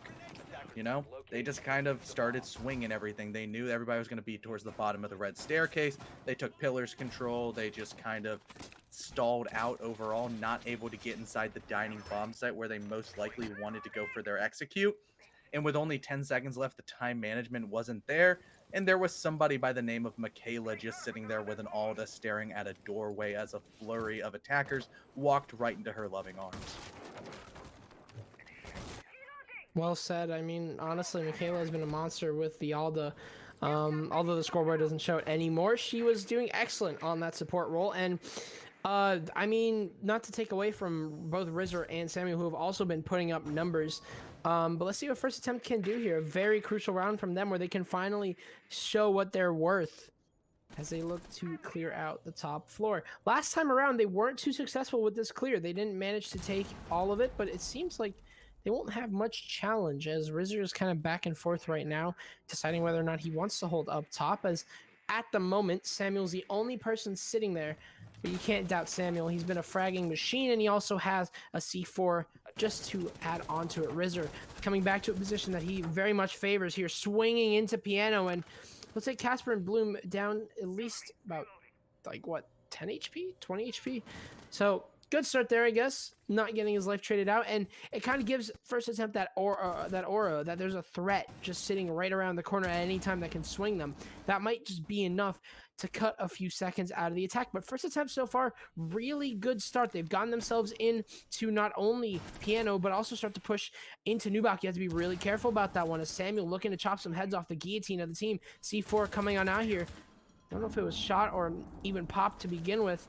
As first attempt, they're starting to actually rotate downstairs here. Bait going to be the lone man pushing, and Rizzer will take him down. Such a crucial frag going in the way of the attackers, and Joel will find himself dead here. Samuel hiding around the corner like a rat will lose his life to Bloom. Sorry, Bloom will lose his life to Samuel. Now PK and Casper are the only remaining two out of the 7 players that remain here. First attempt are just gonna go down at the snap of a finger as Samuel takes down his second, and Oni, he's been having some troubles with kills, but it's not gonna matter as he'll round out this entire map with a kill of his own and the final kill at that. And we are going to be going to map number 2, and Pryde are gonna take that 7-5.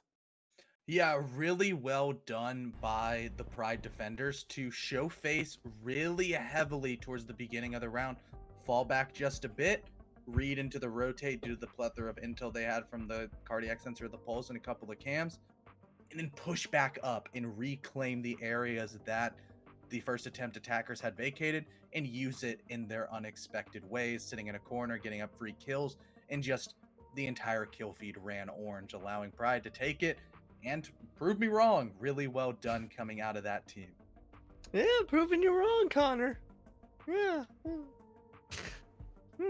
Funny how that works. Yeah, you know, I'll give you this one. I'll give you funny this how, one. Funny how that works, Connor. I'm not But wrong. Yeah, see, Jazzman knows what's up. But overall, it was a really cool matchup to see. Honestly, for a while, I really thought it could have been definitely overtime, sure, but it still could be a tie. CDAPS, you still could have a chance. We could see the other team win the second map. It's going to be Villa, too, which I'm scared to see because Villa can be such a crazy map when it comes to this area of play. And Jazzman, you're just coming into this now. How do you think both these teams will fit into the microcosm that is Villa?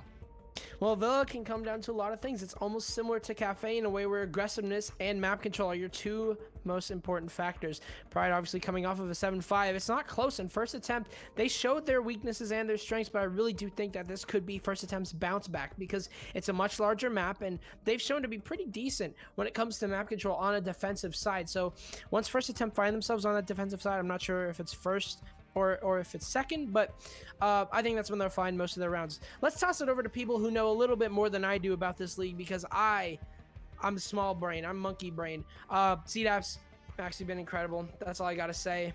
I can't wait for map number 2. Well, actually, I'm going on over with them. Hello, analysts. Oh, you hello? Hi. Yes. Hello, analysts. Welcome back. My other favorite duo of tonight. All right, so we do have a few rounds we want to talk about, and Pond, lead us away. Yeah, I'm talking about round 8. I mean, me and Smitty been talking about a lot, and it's one of the mistakes that both teams have made a lot, and that mistake is map control. Smitty, I know you got a lot to say about map control right now. I mean, it's very honestly true. I mean, they both teams. It just honestly came down to which mistakes could I make that are less critical than the other team. Like both teams made so many mistakes, and it was just like.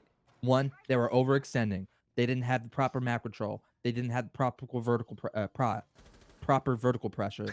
It was just so many things that was just cesspool of mistakes, and it was honestly kind of hard to watch. A cesspool. Oh man, Pond, it's kind of hard to top that terminology, but go for it. I want to hear what you got to say. What do I have to say? Look, that play right there honestly speaks more than a cesspool of mistakes. PK peeked white stairs as the hard breach, having Casper upstairs just carelessly peeking in to try and get that kill, contesting Rizzer, and died early on. Now you're attempting to try and take kitchen without any hard breach. That you've just made your life 1,000 times harder for and I'll say this, a careless peek. It's playing your life and it's not giving up those big mistakes. And both teams are going to be making mistakes because I mean we're playing in a smaller tier league. We have teams making a bit more mistakes than you would see in the higher levels of play. But the big thing you don't want to do is lose your only hard breach early on. They don't even have hard breach gadgets to back anything up afterwards. So it is just an absolute cluster of mistakes. And something I do want to talk about real quick is Rizzer. Rizzer has been an impact player throughout this entire game. For all of the fans watching from Pryde, and I'm sorry, Mac. I know that you said not to count it against his stats, but just to say it right now, Rizzer did get not only a defuse from that, but he also, because he was the only one left, did get a clutch from that round. So that TK might have benefited Rizzer's stats more, but yeah, it's all about mistakes. And a mistake like losing your hard breach early on, we see right here, even though Bloom was able to almost bring it back for them here, there wasn't a whole ton they could do. Yeah, overall, it was a rough round, but Smith, what do you got to say about this? We did see some incredible comebacks as well. No doubt, no doubt. I mean, there was so many things like or someone playing Zofia. I forget who. I think it was Rizzer actually. He just went in. They gave him control of kitchen cooking. They just went into prep and almost won that on heroics. If he only had landed his shots a little bit better, and if he didn't use the suppressor, he definitely would have probably clutched that round out just by purely heroics. There's too many times where I've seen like this on this site, kitchen.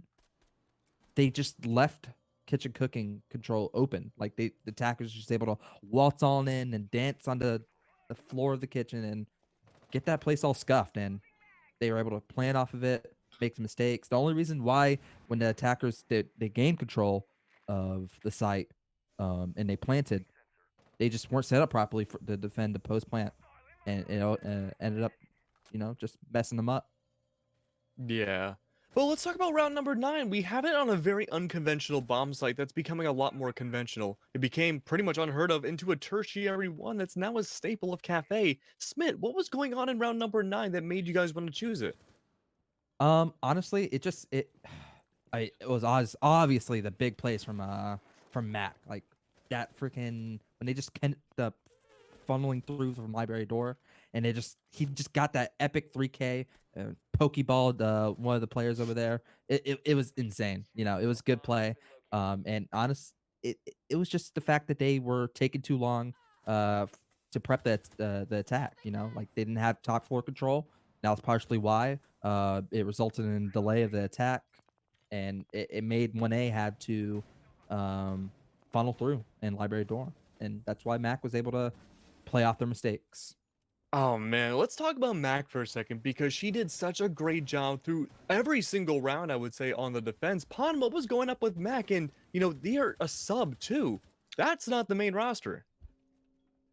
I like seeing subs come in. I mean, typically when you see a sub come in, you play them at a more of a fragging role. You see him come in and play that Ash or secondary entry, because secondary entry, I mean, as much as you want to say it does take comms, it does take a lot of control, it really doesn't. I mean, if you're playing secondary entry, like you just need to be able to play off the calls that are coming in if you have a good IGL.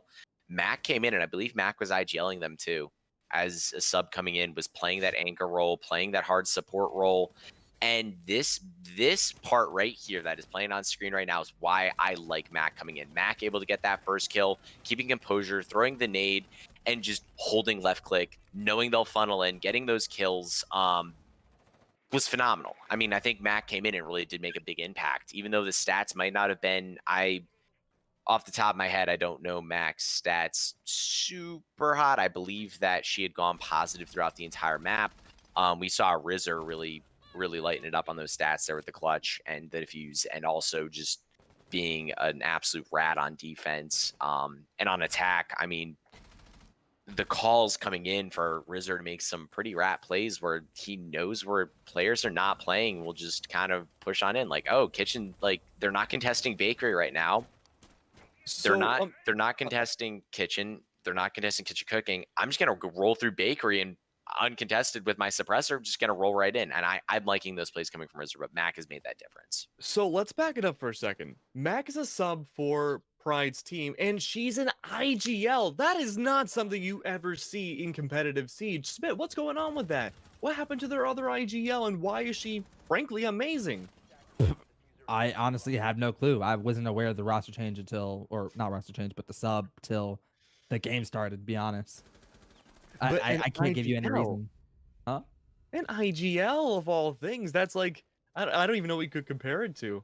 It's definitely not something common you see in R6, especially like you wanted to have a IGL that you're comfortableness or comfortable with, but I don't know why they would choose an IGL with a sub. And it's just blank, drawing a blank. It's Sometime. a bold choice. It's frankly a really bad choice, I would say a lot of the time. But you know what? It worked out so well here. Pond, I want to hear your thoughts about that. Shot shot calling has been at an all-time high. I mean, we got to see again, I mean, the play that comes to mind with how well they've done is that they rotated Rizzer into kitchen cooking because they knew no one was theirs. Those shots that were being called, it was the phenomenal plays coming in from their defense, those really nice roams, the extended holds. I mean, it was all coming together. It was phenomenal. I mean, the shot calling from the likes of Pryde, minus their mistakes. The mistakes were just careless peaks. They weren't careless positioning, though.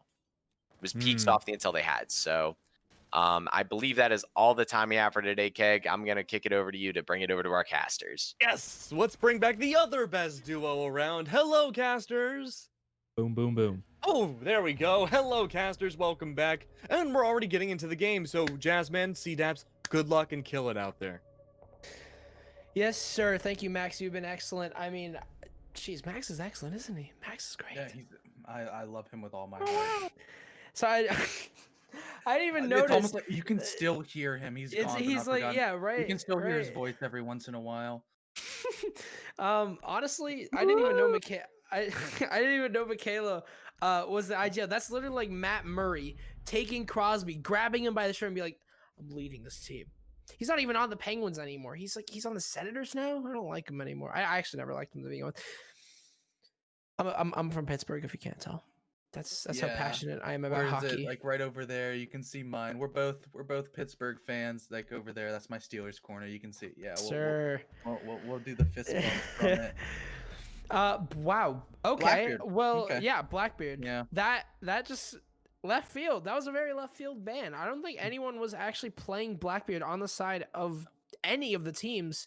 And Villa isn't known to be a very strong map for the Blackbeard, but the beard is going down. Heems would like to have a conversation with you because every homeland game on Villa was anarchy on the Blackbeard, and maybe that's where Pryde is picking it up from. They are just terrified of that operator. Heems is an idiot. Sorry, continue. Just kidding. I love you, Heems. Yeah. Well, my being banned for the second time, as it seems Pryde just really doesn't like the new version of the. Well, I guess both new operators neither team likes, and that's the Malusi and the Wamai going down. The twoest operators straight out of quarantine will not be seen, as maybe we're going to get a little bit of a throwback Thursday on this old school Villa. Thank God. I mean, Villa without Wamai and Malusi, that just... Wow, that's beautiful. I can't wait to even jump into this. I mean, all of the meta ops are just gone. I love it. This is great. Maybe the beard is not meta, but... Man, do I love seeing that ban phase, the rest of the ban phase. Aviator Games going to be the first site of choice, obviously, here for first attempt. Coming into this Villa defense, they already have a very strong position. They're starting out on the more favorable side. But Villa, at the same time, has become one of those teams that's growing into a possible attacker-sided map that's kind of evening itself out. The dust has settled, and Villa has kind of been played quite a bit.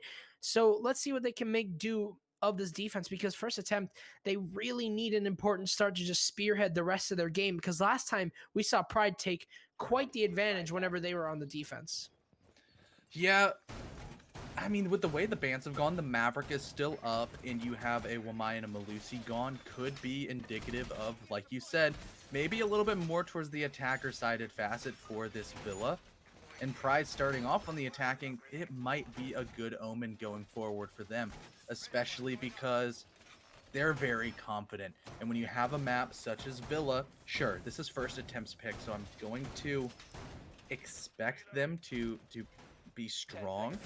But Pryde chose to start on the attack, which means to me that they just want to get things done fast. They're confident in their clears. They're probably going to be going backside both ways. For Aviator Games, starting in Master.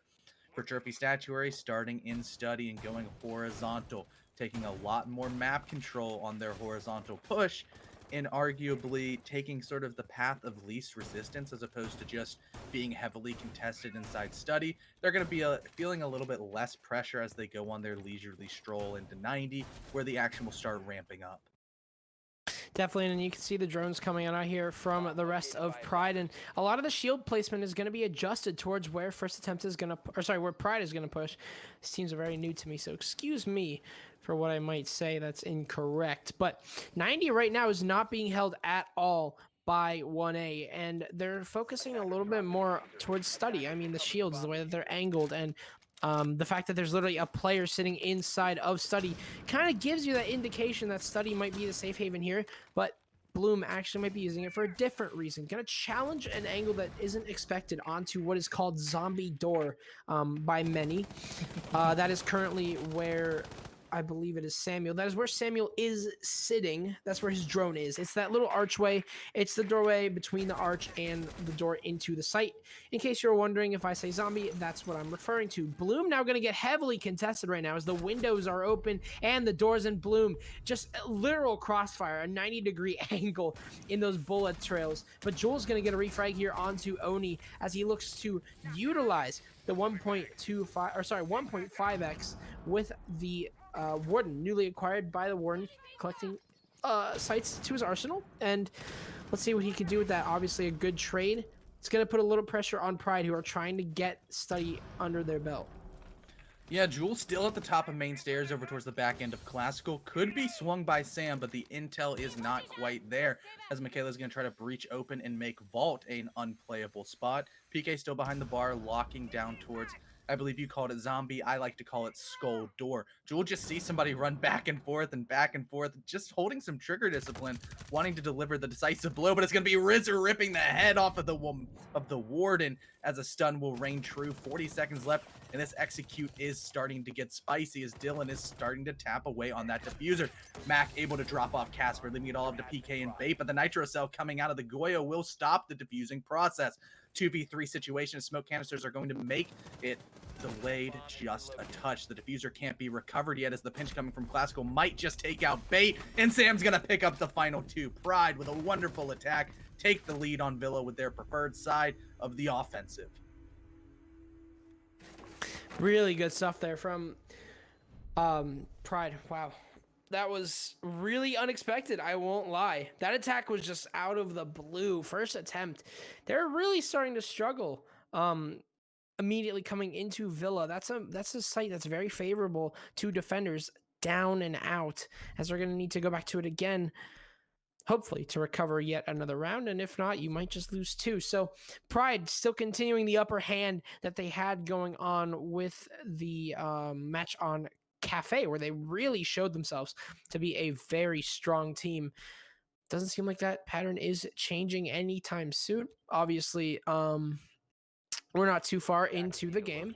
This is literally just one round, but judging off of what happened last time, we had some beautiful play from Pryde, and none of that has stopped. Even with Michaela on the sub, she's just not slowing down.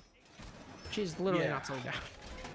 You know, she had big shoes to fill with Gucci Gang Snows, and she's definitely filled them. They made them like clown shoes, size 14 Shaquille O'Neal basketball sneakers, but filling them up quite nicely, as on the Habana, on the supporting role, holding down the IGL, doing the shot calling, still with 2 frags, no death, only matched by the entry frag of Sam, delivering the final decisive blow on the left flank towards Classical.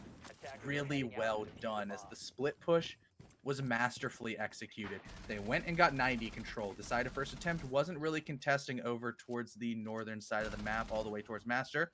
They took it with ease. They just walked up, they droned to make sure they didn't get surprised. Then the entire attack split. It changed at a moment's notice and went from 0 to 100 inside of Study with the crossfires, the breaching, the execute. It was like poetry in motion coming out of Pryde as they just went into sight and killed everybody. Didn't even need the defuse that was stopped at the hands of a Nitro Cell. But this time, the 90 repel is going to be under contest from Bloom. he might just jump out a bathroom window. It's a little bit expected by the side of Oni on the sledge. Hasn't quite been able to get a kill, but he's doing his high fives. He's doing his Rondo impression, tossing the assist to his team. Wow, and Samuel taken down to very low HP and finished off by Casper, who is using the AUG, something that, you know, as a player maybe a year ago, you would never expect because the TCSG was just tearing through people. Still a very good gun, but obviously not the powerhouse that it used to be, not the team terror that the Alda is nowadays. Oni gonna get himself into art room for a possible nade setup. He'll take down the Electroclaw on the study wall, which will allow for first attempt, or sorry, for Pryde to hopefully get themselves into study and start opening things up. But the problem is the getting into study part. Jewel is not holding back on the way that he is contesting this angle. He is sitting top main with no regrets, currently with a 1.5x. I love it. I think the Valk MPX deserves that, but Valk is already good enough. Get Flanked is screeching right now. Get Flanked is losing his mind. He is punching the air right now. He is actually losing it. But regardless, they will get the study wall open here. A very crucial angle has now been opened up. Even if Pryde don't actually get into study, there's still a lot of contesting power that Pryde can have while the rest of the team start to push through zombie door with a minute remaining. Yeah, they don't have nearly as much map control on the attacker's side, but make that a kill onto Bloom as Rizzer's trying to take 90 right into the loving arms of Casper, who's going to rip his head separated from his body and pick up the second kill of the round, evening up and actually taking the man count advantage for the defensive side of first attempt. They want to go for the same execute, but it's not as feasible this time because they don't have the man advantage, especially when Jewel is going to slap back onto Mac, making sure that that person won't be coming in. Pryde with a wonderful angle onto Casper, making that shield a desolate space over towards Classical. But Bait sees the utility being burned, knows that there's a Nomad there trying to take away that ADS all the way up on the shield, trying to swing in. It's going to be SMG-11 pot shots going down range and making Dylan a little bit nervous and hesitant to push in. Oni has gone back inside, but it's going to be a downed smoke. No more canisters, but Oni swings from behind and takes out Jewel. It's essentially a 1v2 situation, but there's no time. They have to tap away on the diffuser. If PK is able to do a nitro cell just like this, does he have the reach? Oh! Yes, he does. He gets the down. Wonderful long arm, looking like Big Ben with the recovered and surgically repaired arm, tossing down the Hail Mary and taking a round for first attempt. Beautiful toss by PK. I don't know what to say about that. Honestly, I could delve into the fact that 1A should have contested that door. 1A did nothing wrong there. That was literally just the most perfect. Pryde. Why am I getting these teams mixed up? One is orange, one's blue. PK, just the arm. I mean, Pryde really just, you can't say they did anything wrong. It was just like perfectly timed and a beautiful throw from PK. You know that he is feeling so good about himself. You know, his team's hyping him up right now. He's got the chants going. He's got the entire crowd of COVID people listening in, cheering. There you go. PK. We're tuned up. We're gonna keep on making sports. We're gonna keep on making sports references this entire cast. I heard someone say Ovechkin's better. Like, what? You're comparing a shovel to like a rusty crowbar right now. I don't see that, man. I don't know who that is, but no, that's just not how it works. I'm sorry. Ovechkin's just not better. I mean, Ovechkin's like 73 years old. He needs like a walker to get off the ice. Like, sure, he's Russian, so he's built different, but like, at a point, like, where are you gonna call it? Like, okay, right, but at the same time, he's got more gray hairs than goals right now. As one man would say, it's not Penguin's DNA is not DNA. It's USA, baby, and Canada and like Finland. Yeah, anywhere but Russia. Apparently. Yeah, but good toss there from PK. I would say if I really wanted to nitpick, Pryde definitely should have been watching that doorway. But honestly, there isn't much to say. Just a beautiful throw from PK to equalize the round. Let's see if they can contest off of this. Yeah, it's going to be dining, as the first kill will be towards the... No, it wasn't. It's just a trade back and forth. Rizzer takes out Jewel and Casper finishes off Rizzer. The dual roam inside of Study nets a kill for both sides, as PK is going to continue causing some pain onto Oni. 2 kills for the price of 1 so far for the first attempt defense. Over on the other side, Casper has been able to make a little bit of escape, but Sam is hot on the tail. trying to peek up towards the classical hallway of 90, challenging this Jaeger with the R4C pre-fire coming out. That's the intel for the team coming onto full display, as Casper will get put to a closed casket funeral. More drone work coming out of Pryde because they need the intel to go towards their execute, but the Mute Mozzie combinations making that a lot easier said than done. You throw Bloom in the mix with the Vigil scanner, it just becomes even more difficult, especially when Sam gets absolutely demolished at the hands of the Kia. What just happened? You blinked and you miss it. 2 versus 3 now. First attempt on the defense, and everyone is able to rotate away safely, except for Casper and Jewel. Still got 2 C4s and valuable intel on the side of PK, and this could be yet another great C4 here from Bait, but the perfect timing, and unfortunately, Bait is just going to have to cut his losses there. So, nice try. Very, very close to being what could have been basically a round winner. Another round winning C4, and C4, aka the Nitro Cell, really just has been showing up to be a very important piece of utility this game specifically. Not a lot of shield play, not a lot of utility meta in action too much on this map so far, but obviously we're only 2 rounds in. 48 seconds remaining, and you can see the rest of Pryde starting to get themselves into laundry, but a Pulse, he knows exactly what's going on. Michaela dropping into Pantry. This could be a very powerful position from her. If she's able to get in, she'll take down Bloom and now contest Tetris, but oh, the crossfire. Now as Pryde starts to collapse, Dylan takes down one. Dylan can't find the second though, as Bait will take down Dylan and quite literally Bait PK's dead body, but it works out in the end as first attempt will take the lead. Beautiful crossfire there from both the Pulse and the Mute. It's enough to net them around, and they'll be able to go possibly over to Trophy and Statuary to continue a possible win streak. Let's see if they can do it. You know, I'm going to make Crow really happy because essentially how I thought of that defensive round was a modified SSG room to a certain extent transposed onto Villa, where you had a Mute Mozzie with a Vigil just denying so much drone intel on the top side, showing face really aggressively, then falling back and really wasting the time of the defenders, where they knew there was so many resources allocated to the top side, but they didn't even know how to move forward. They fell right into the trap card of the first attempt at defense, and they were able to take the tertiary bomb site. Sure, a little bit too close for comfort at the end, but the crossfires established by the remaining 2 anchors were very, very well timed and well played, allowing them to get the final 2 kills and just blast through every which way. But now we're going to be going to the sister bomb site of what we saw for Aviator Games. Currently, AVG has a 50% win rate, 1 for the attackers, 1 for the defense. But the second time around is where first attempt was able to properly make their adjustments and allow them to win that bomb site as well as the next one with their momentum. Can they go for the delayed site rotation? We're going to have to see how this round ends out. Attacker's objective is to locate a bomb and defuse it. See what happens. I mean, Villa site rotation is very simple. I mean, there's 3 bomb sites that are just so good, depending on the way you play them. That's another issue, is that you take a gamble a lot of the times that you play a site, because honestly, the way that Pryde have been playing it, they're not going for very conventional pushes that you usually see come out. They're very aggressive with their playstyle. They're able to take advantage of small things that you wouldn't even think about.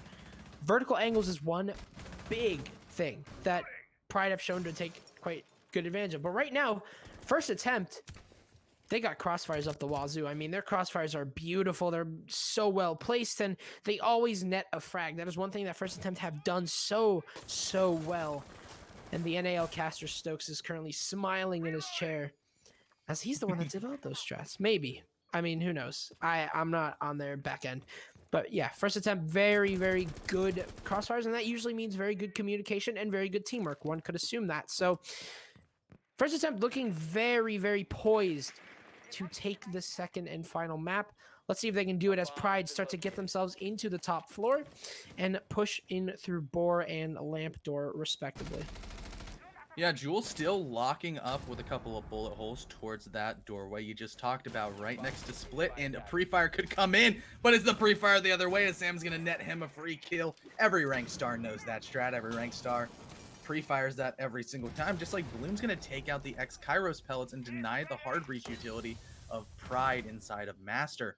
However, it might not matter as Sam's already inside of sight. As the Abana will fall at the hands of Casper. Was that the diffuser? No, it wasn't. That's in the hand of Dylan, who might just swing in and start tapping away over towards Statue. There's still a minute left for Pryde to start figuring out exactly where every remaining first attempt defender is. There's 2 in Astro, 1 inside a bathroom, but the upside down rappel is going to be challenging 2 players for the price of none so far. Simple pre-fires will leave the Jaeger as well as the Legion shaking in their boots. But Casper inside of Master, that's probably the most pressing issue for first attempt right now, because that's a position that you're not going to expect. Prone Year of the Rat style, just sitting behind the half wall, as now Dylan's going to start doing the defuse. That's the execute coming out, but PK is going to be able to pick out 2 and stop it outright. The swing from on the wall will not be left unpunished. Just now Casper's flank comes out for the double kill. That's exactly what I was talking about. Wonderful positioning from the Valkyrie, the trigger discipline, the game sense, understanding where everything is, just like Rizzer knows where Bloom is indeed. Will take him down, but it's a crossfire coming out. Bait coming up red stairs. Casper starting to peek over towards the bathroom, playing just passive enough as he swings in, but Rizzer shuts him down. There's 8 seconds left. Is he gonna peek? He nearly finds the kill onto Bait, but now, is there the intel for Bait to go for the shotgun down below? He's planting on a destructible surface, but the plant will go down, and it's a 1v1 iced up clutch situation. The suppressor on Rizzer makes it silent, but still deadly. Rizzer, oh my goodness. 2 kills, and now he's got 1 left remaining in a post plant that's 30 seconds long. Bait gonna start to push out. He knows where the diffuser is, but he doesn't know where Rizzer currently sits. Will he be able to find his 3rd kill to finally round out around here for Pryde? The Nomad air jab is going to confirm Rizzer's suspicions that there is a player sitting inside a board, and Rizzer's going to rotate based off of it, now sitting inside a bathroom, playing the safe. We are reaching the final countdown. Right now, Bait can no longer defuse at this point. It is going to be Rizzer to clutch it out. Absolutely incredible stuff there. As the timer tings down, it is all but over. Rizzer can't walk away with the 3rd kill, but he'll still get himself the round. What a clutch there from Rizzer, just pushing in, not giving a foxtrot, and he'll be able to secure it. Beautiful stuff from him. He'll put Pryde back on the board and tie things up. First attempt, they'll get no breathing space, as it's starting to look like Kafe was an afterthought. Villa is oh so close. What a play from Rizzer. I thought it was over as soon as Casper was just playing the game. Just popping off. Being inside of Master at the end of a round is typically in a similar vein to being in study towards an AVG execute, that it's such a powerful position that attackers just kind of assume is vacant and just walk in. You saw the Sledge not even check a single corner, walk in, try to cover across, and get shot in the back. Like, that's just, at the end of the day, that should have been the nail in the coffin for the round, but Rizzer doesn't care. He goes, I'm gonna put the team on my back. I'm just gonna kill everybody, catch a couple people swinging when they shouldn't have, got the plant down, and then just turned off the aggressive switch, which was something that Bait was not ready for. He expected the Zofia to be close to the bomb, not just sitting in bathroom, taking a shower in that stall, and just sitting there and playing the time. I mean, I thought that the utility meta wasn't really a thing on this particular series, and I think I'm right. Honestly, I think the utility meta has kind of taken a backseat in this game so far. This is a very exciting game of Siege where it just comes down to your crossfires and gunfights and well-placed angles. And, well, first attempt, I've shown that they are the kings of the well-placed angles. Pryde are the king of clutch. We saw that from Rizzer, and we see it time and time again from players like Samuel and Michaela making those awesome plays, and even Oni now starting to get himself involved in the mix. All of Pryde is doing well. You can't say exactly the same for first attempt, but again, their teamwork has shown to be very solid. Oni, you're playing a dangerous game right now. Bloom is lingering right inside a bathroom with what could be a very crucial kill. He's gonna come out at the perfect time when Oni goes for the reload, and it's these aggressive plays that put first attempt in a beautiful position. Let's see if they'll be able to capitalize on top of this as your nades are gone. That's a huge pick because Oni's been doing a lot better on this map as opposed to Kafe. And now Casper just dies. Wow. Gets put in the blender by Sam. That man was ripped apart. He did Oh my not know God. what was coming. He got swung with the force of 1,000 gods and smited down. Now, Jewel taking a similar vein, taking a lot of damage over towards 90, forced to vacate that presence, as now will deny a bit of drone intel. Probably fall back because you hear the Zofia coming. Maybe not so because of the suppressor, but you know that that's Rizzer. That's Rizzer. That should be like a sitcom. That's Rizzer. Maybe it's some 80s type beat. Yeah, if you need some 80s type beat, just go watch that previous round because he was slamming kids to the jam. There you go. There's your 80s reference. Yes, I'm done. That we're done forever. You've redeemed your token. That's about enough. Now, if you want to argue about hockey, I got a lot of tokens for that one. Jewel's also on very low HP. That's one thing to keep in mind right now.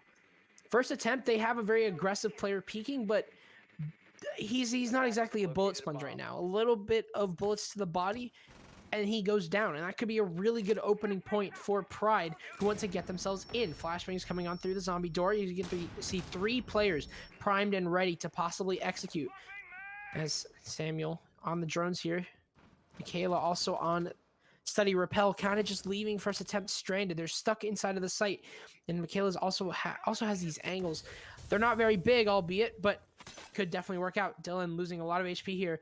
Time is ticking away, 30 seconds left, and first attempt are just waiting. They're going to use their utility, the remaining utility, their remaining C4. We saw PK very good with that, but it's going to be a default plant behind the vault door. Smoke grenade going to go on to Dylan. It's going to take so much HP off of him, but he's going to get on Chala spot to go for this plant. C4 ripped. Oh, PK!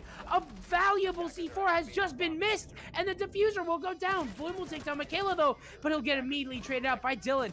Samuel looking to help on this retake here, or sorry, on to go against Pryde's retake, or against 1A's retake, as Bait takes down 1. It's a 2 versus 3, and everyone is peeking into zombie door as Jewel starts to inch towards that diffuser. Drone is on it, though. They see that the Warden is an ongoing threat. PK will take down Samuel. It's going to be a back and forth trade as Rizzer finds 2, and it's back to PK versus Rizzer. Shades of last round here. Swinging out is PK. He won't get the kill! Rizzer is absolutely crazy, and he'll take down his 3rd kill to secure yet another round for his team. This time, though, he'll take a 30K on top of that. And Pryde, riding off the backs of 2 successful clutches from Rizzer, who just cannot be put down. Rizzer he's a world eater right now. He's giving me burnt turkey vibes. Not the burnt turkey. Oh, the burnt turkey vibes, putting the team on his back so much. I'm gonna have to slide in his DMs on Twitter and give him a good chiropractor number because his back's gonna be all sorts of warped. It's under stress, but he doesn't care. Taking the lead for his team single-handedly with 2 wonderful clutches. Game sense fully on display, knowing when to peek, when to not peek, when to get aggressive, when to let the gun spray out. Is now Pryde's gonna just go and say it's Oni, not Pryde. He's upset that the Jaeger jumped out on him last time, and he did run straight up, kind of. Yeah. Oh, we got a fact on the screen. Look, during map 1, Pryde only won 2 rounds on the first split. Then they won 4 in a row. 10 seconds to insertion. Powered by r6lookup.com. Wow. Let's go. 5 seconds remaining. Looks like a Subway logo, kind of. It kind of does. $5. I'm sorry, I probably just lost SCS like all their sponsors. You know, as we look in chat, Jazz loses VIP. As raps, my career's just done and dusted. SCS has the contacts. They put me in the dirt. I was gonna make a Dead by Daylight reference, but honestly, like just given all the names that I see, especially Oni, but I don't think I'll have anybody hooked. Ooh, you still did it. You still did it. And I did it. And I still did it. You still did it. You had me in the first half, not gonna lie. I'm pretty much addicted to that game. It's unhealthy. I went from a rank 20 to a rank 4, which is high, in like 2 weeks. It's like going from jumped out on Oni again. If he gets jumped out on twice, I'm gonna lose it. Oni has just not been having he's been having a good map so far, but honestly, that Kafe is just giving him chills. This is giving him nightmares. Yeah, Oni's prepared for that one though. No one's actually there, but he's still got that in the back of his mind, unquestionably. Samuel, wow, this is really aggressive from him. He's already going to get himself into 90 with a minute remaining, and why not? I mean, all of first attempt are currently just sitting inside of sight, and perfect drone work shows that only one player sits inside of 90, but it's not going to matter. PK gets away with his frag. He'll take down Dylan and drop the diffuser. Not that much of an important step, but it's still an opening frag lost here. And it looks like PK is hungry for more as he is guarding this diffuser for his life, looking for possibly a third kill, and he could repeat what Rizzer did last round and basically secure the round right here. But Samuel will get res. Will PK time this correctly? He will not. Seems like no swing here from PK as he's just going to try and play this out with angles. But so far, no refrags, no double kills. It's going to be very calm for now, at least, as Michaela is swinging onto Jewel top main, but won't get away with that one. 1 minute remaining, first attempt. Going to have to start locking down here on the final round of this half. Yeah, Pryde wants this 4-2 attacking split that would put them in the driver's seat if they're comfortable on the defensive. But Bloom gets wiped off the face of the earth, but as a trade back as Jewel drop off Sam. No more Ash, no more violent speed and momentum coming out of the R4C wielding FBI agent.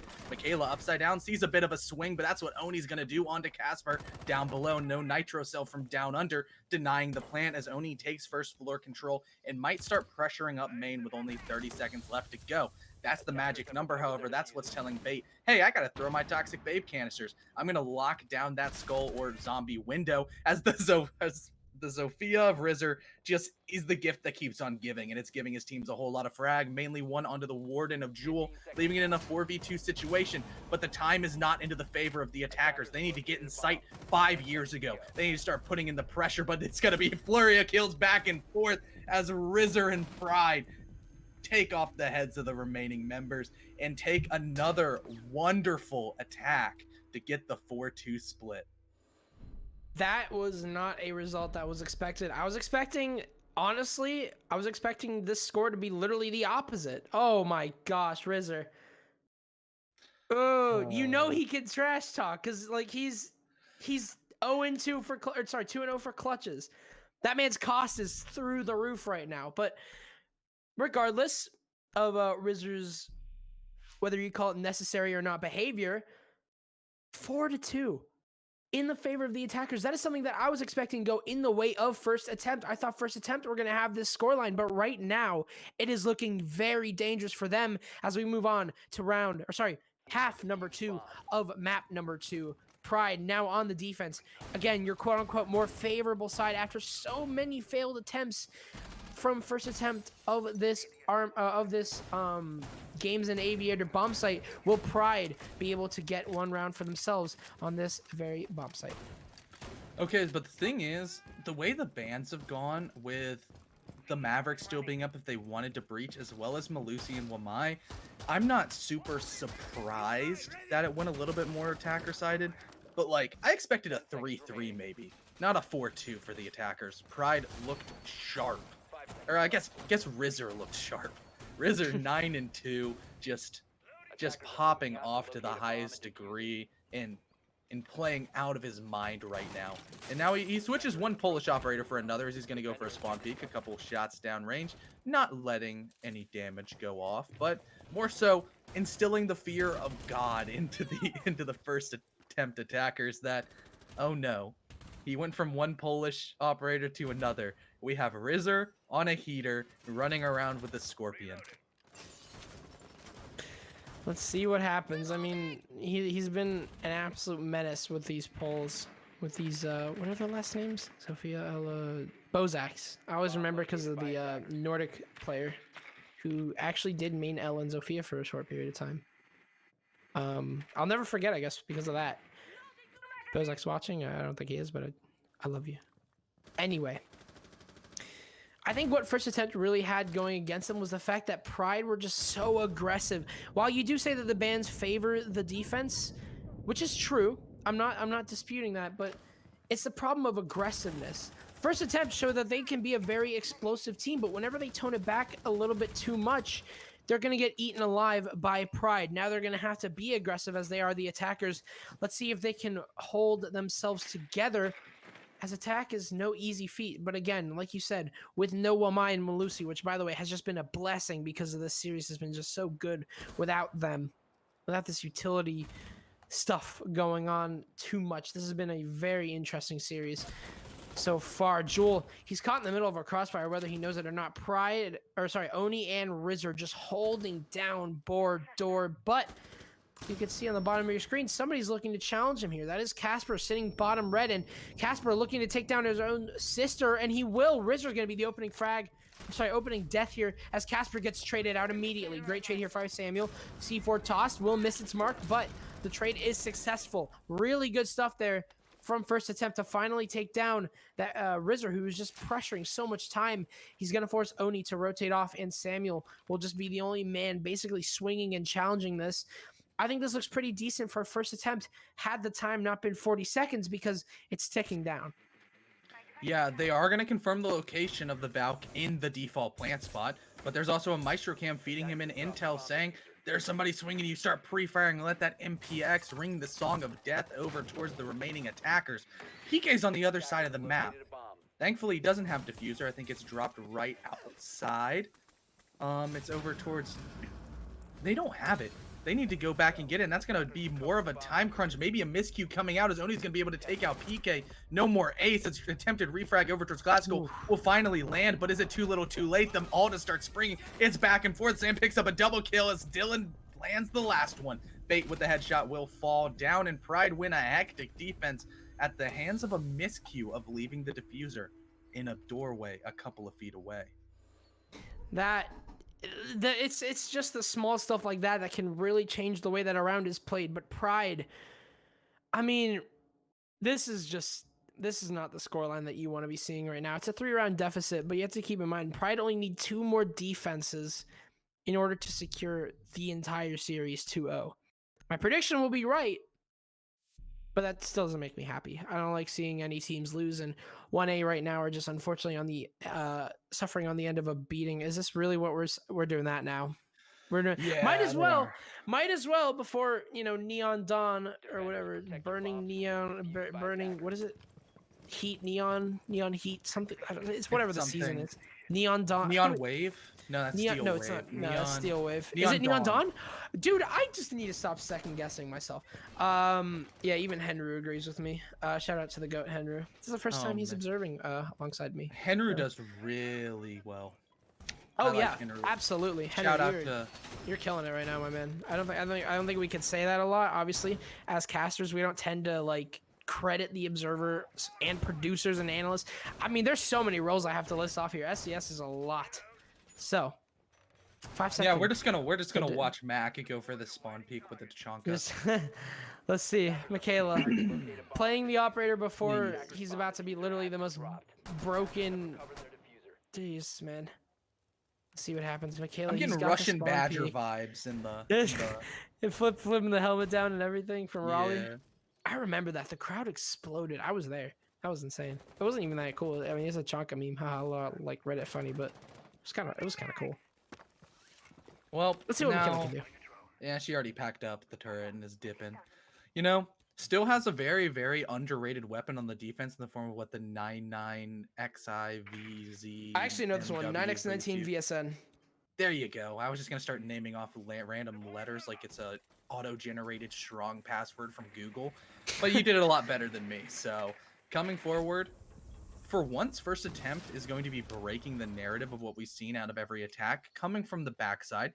They're doing initial front side pressure, something that used to be the mainstay, and it's sort of fallen out of favor in favor of a backside pressure. That's where Oni is all the way, just trying to lock down drones with the Mozzie Pest, and Roni with the 1.5 attached, as Sam's sitting on red, making sure that nobody comes and surprises the remaining team. Mac, however, that's a very powerful angle she's holding from all the way across highway. If anybody peeks the master door, they're probably going to die. Let's see if that lives up to the hype of the LMG. That is a very aggressive angle. He can't move from there. If he gets off his turret, or if she gets off her turret, that might just be wraps for her. But I don't think she has plans of getting off that turret. She's staying put right now. You can see it. But off the Chanka and onto the attack. First attempt really starting to get themselves into bathroom. But what we see is first attempt like to slow down a lot, but there's no slowing down over here. Samuel's going to go down, and I believe that is called out by first attempt. They know that they have the man advantage, and Dylan might be using a little bit Toxic Babes to try and go for this res. He is trying to cloud off the angles and res Samuel, which will be very successful. But first attempt starting to get themselves into Astro, and PK will finish off Samuel either way. 3 people now sit inside of Astro. One of them is going to go down here. Casper takes down Dylan. It might be a flawless round as Rizzer's the only player remaining, but it's Rizzer. Can't forget this man. 9-3 right now. Let's see if he can take down 5. Bait's gonna get res right back up here to go for a 5-man execute. 3 players on very low HP, but the headshot won't register. Jewel will take down Rizzer in first attempt, getting exactly what they needed. Literally a flawless round from them, and they'll be able to take this round and keep themselves alive as Pryde not able to lock it out just yet. Yeah, will this be delaying the inevitable or the start of something new with the comeback of first attempt on their map choice? We don't quite know yet, but we're going to see very soon, as the repeat site of Trophy Statuary didn't go into the favor of Pryde last time, but this time they're not playing games. Michaela, back on her beloved operator of Maestro, the Meatball Man, my favorite Italian, coming out with the Alda, with the Evil Eye cameras, burning utility, making you have to use your ranged projectile soft breach to eliminate the insanely powerful intel and potentially plant denial that comes from those Evil Eye bubbles. And that's just utility of Maestro. We don't even have to talk about how the Alda's still there, and Michaela has been using that to full advance, plus impacts and a shotgun pistol for rotates and site reconstruction. You know, the ACOG was the problem, right? That was the problem with Maestro, it was the ACOG. That totally destroyed his pick rate. Meta just collapsed. He collapsed on top of himself. He's a drug addict now. Everything is just going wrong for him. The bubbles are useless. He's useless. He's homeless. Working himself back up to the roster, but 10 seconds left. no one wants him. Everyone's rejecting him, all because Except he Michaela. lost the Except 2.5x. Oh yeah, she's there for him. It's a very beautiful story. It's a very touching story. But just my heart a little bit. Rizzer's going Don't for lie. spawn peek again.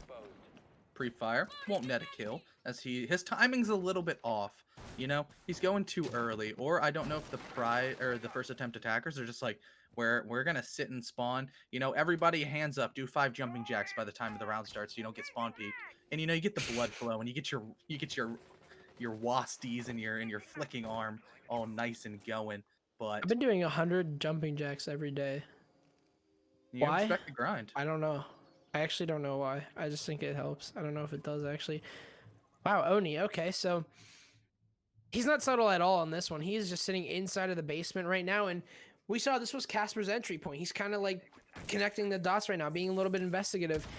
He could get away with a free kill if his timing is proper, but he is going to be playing this very, very passively, and I don't disagree with that playstyle. He could catch out the rest of first attempt on a possible executor, maybe even some sort of control. So this could be a very good position from him if he just times it right. Let's see what happens. I mean, he doesn't have a lot of intel to begin with. Obviously, he's going off a sound, but it seems like they're going to meet at the pantry, at the bottom pantry stairs. Casper knows. Casper's very aware. He's actually on drone. He's got the SSG drones right on top of him. Pryde are only going to have to rotate out of this one and forfeit his flank, his potential sneaky Oh no, play, he's gonna but get actually pinched. he's wasting time though. He's taking Bloom and Casper away from their main attack to waste time, and Rizzer's gonna take down Jewel on the meanwhile. So possibly half of your attack is all focused on one Mozzie. Bloom will take him down, but time has been wasted. A minute remains, and you still have yet to get into bedroom. Casper gonna take down Samuel though, so it might be all worth it as 2 players go down on the side of Pryde, and now first attempt can start to convert this at 1 minute remaining. All is well on first attempt as the time wasted has netted them 2 kills, which is a lot to ask for. Yeah, it's not quite even. First attempt still has the man count advantage going towards their execute. ADS burning coming out of bait with the Yana. Could send in a clone and try to get a refrag on the piece of utility, as well as the player coming up towards the bottom of Astro stairs. but Toxic Babes are going to lock down that position. Bates just kind of stuck inside of the bathroom and will be permanent resting place as Matt gets a second as well. Only needed half the bullets, 2 headshots coming out of the ult as it's all falling apart for first attempt. Riz are able to take out PK. It's all up to Bloom, and he's just firing back, but Michaela doesn't care. All to go Burt. Michaela puts him in the grave, and Pryde have match point. But the ACOG, back to the actual problem. Yeah, the ACOG was the issue. The issue. Yeah. The ACOG was the issue. Ladies and gentlemen, you're hearing it first. And trust me, I'm a caster. I know what I'm talking about. The ACOG was actually the issue. Do you have a positive KD? I have like a 0.99, I'm pretty sure. You getting ranked, you mean? Hey, Ferme, we gotta drag him out of here. Godly Noob won't be having it. Oh, there it is. There it is. You're fired. I mean, I know you're not gonna turn cameras on, but I'm not having it. I'm not having it. I'm not having it. Yeah, we're just done. Not having it. He put on the cameras. It's reps. I mean, he's after me. He's probably at my door now. Attackers need to locate I can't open cast up, except anymore. it's just Godly Noob and He's like the IRS, man. Like, who cares? Yeah, I suck at the game, but I talk good. You know. I got a 0.99. I'm nasty on smoke. Ask anyone. Ask literally anyone. Team aesthetic. Yeah. Team aesthetic. Yada yada. 3.0, 4.0, 5.0. Yeah. That's all I hear. We're still eliminated a team from quals of a certain league. I'm not putting up with the slander. I wasn't saying the slander. You were Gunner on the smoke. Gunner on this is Gunner. I think Gunner's in this chat. Probably. I love Gunner. Gunner. I wish I was Gunner on the smoke. I'm just not. But hey, Pryde lead 6-3. A single round from now on, they're going to have 3 chances. They can go to any site they desire. They have backups. They've got just so much slack that they could bring the Tachanka again and hope it works. But most likely for Pryde, this is all business. They need the round differential. They need their stats to look good because right now, they are in the bottom half of the league. They're trying to bring themselves up, starting to go towards playoffs. Even though this is sort of near the beginning of the season, I think there's like 8 weeks, something like that. We're only in week 3, so it's not the worst thing in the world to fall back early as long as you peak at the right moment, which so far they are looking like a completely revived team with Matt coming in, just leading the charge and pushing forward. Leading the charge from a traditional or an untraditional stance of being the IGL and top fragging on support roles. Very, very hard to do, by the way. Michaela's a gunner, and she has earned my respect. Not even the sub. I'm telling you, Snow's got to watch out for his spot right now. Michaela's looking pretty good on the support roles. You know, I mean, she shows up when it matters. Rizzer, he's on the same position that he was on before. He's gonna get naded out, but that's not gonna stop him. Oh no! Almost taking Bates' life. So close to the head, but not enough. And Rizzer will be the first to fall here for Pryde. No way is he getting recovered. No way, Jose, unless they I think Study forfeit Hatch the is kill. open. Are they going to forfeit the kill? No, Casper's going to retrieve that one. So Pryde is just going to lose a man here, most likely with no trade, as no one wants to get too overzealous and swing. It's going to be even now here. Now as Bloom obviously fell earlier, excuse me. Minute 15 remaining, and Casper going to rotate off of this. So first attempt, they looked really quick in older rounds before this, whenever they were attacking the site, where they just got themselves into 90. But right now, a little bit of a slowdown as Diffuser has to also be recovered by the attackers, I believe. So not only do they have that task, with them, but they also have to start getting themselves in. Casper getting into the zombie door, top red, if you will. Do you want to make it easier for yourself? And Oni also could be in a very powerful position, sitting top main. These crossfires could really work out for Pryde as 35 seconds remain. First attempt, really need to get something going here. Flashbang is coming on through, and PK able to recover the diffuser. They're going to get open vault wall. This could be really good here, but there's an impact trick. It's going to take down Samuel C4, but at least taking down the hard breach utility. First gas grenade going to drop here. Casper going to drop as well, as somebody is just sitting behind the game's table. PK, what a beautiful shot onto Samuel. He's going to decide that his teammate's not worth it and go for the execute. As time is ticking away, the last gas grenade gonna pop, and nobody is in yet. Michaela takes down PK. Diffuser is on the ground with 2 seconds remaining. It's gonna come down to time. As actually, no. Dylan gets the kill at the very last second to pad his stats, and a stark contrast to what we saw on Kafe. Villa is going to be dominated by Pryde 2-0. I'm right. I'm 100% on my prediction rate. What's good? I'm out. I'm done. Just walk away. Or go grab your bird. Go grab the bird. The victory. Jazz. Oh, wow. I messed up The my victory pop filter. bird. Victory The bird. victory bird. Welcome back, Keg. I think Jazz is gonna go get his cute little parakeet. Yeah, I'm about to walk out too.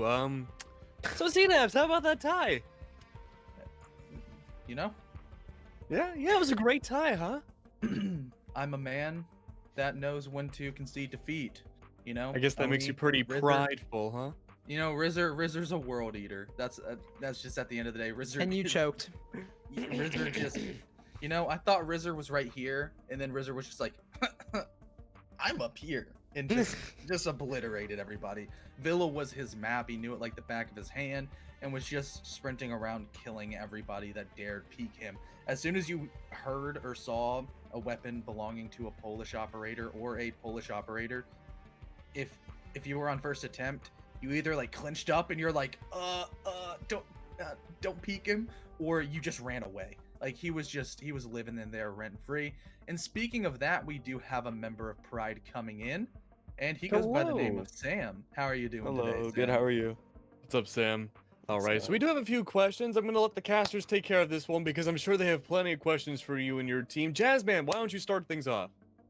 All right, Sam. Well, I'm fairly new to this league, so I'm sorry if I get something wrong here. But other than that, absolutely amazing performance from your team there, and especially from you yourself. I definitely highlighted you a lot.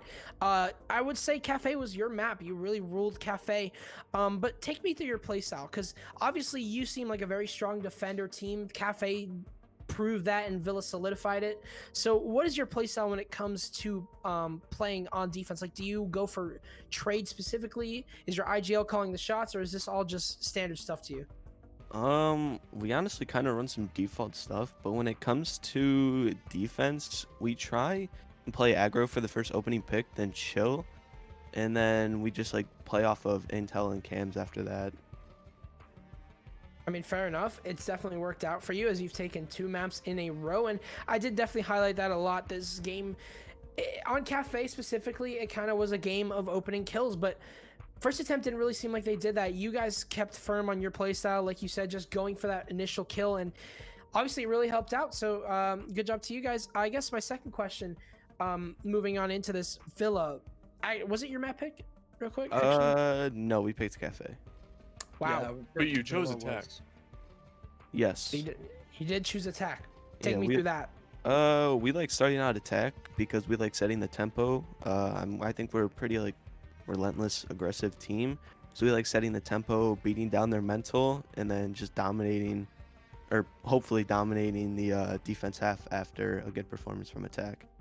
It's a risky business to try and go attack first, but honestly, I couldn't agree with you more. You definitely did set the tempo. You kind of set an aggressive tempo, and first attempt fell to that. Great stuff from you guys, and then you definitely got a lot of star players. And I'm going to highlight one of them, Michaela. Yes. Wow. Yeah, Did that's she- what I did wanted she to talk step up? about. I Did wanted she to talk step up? about it. Yeah, Mac with the all to go burr.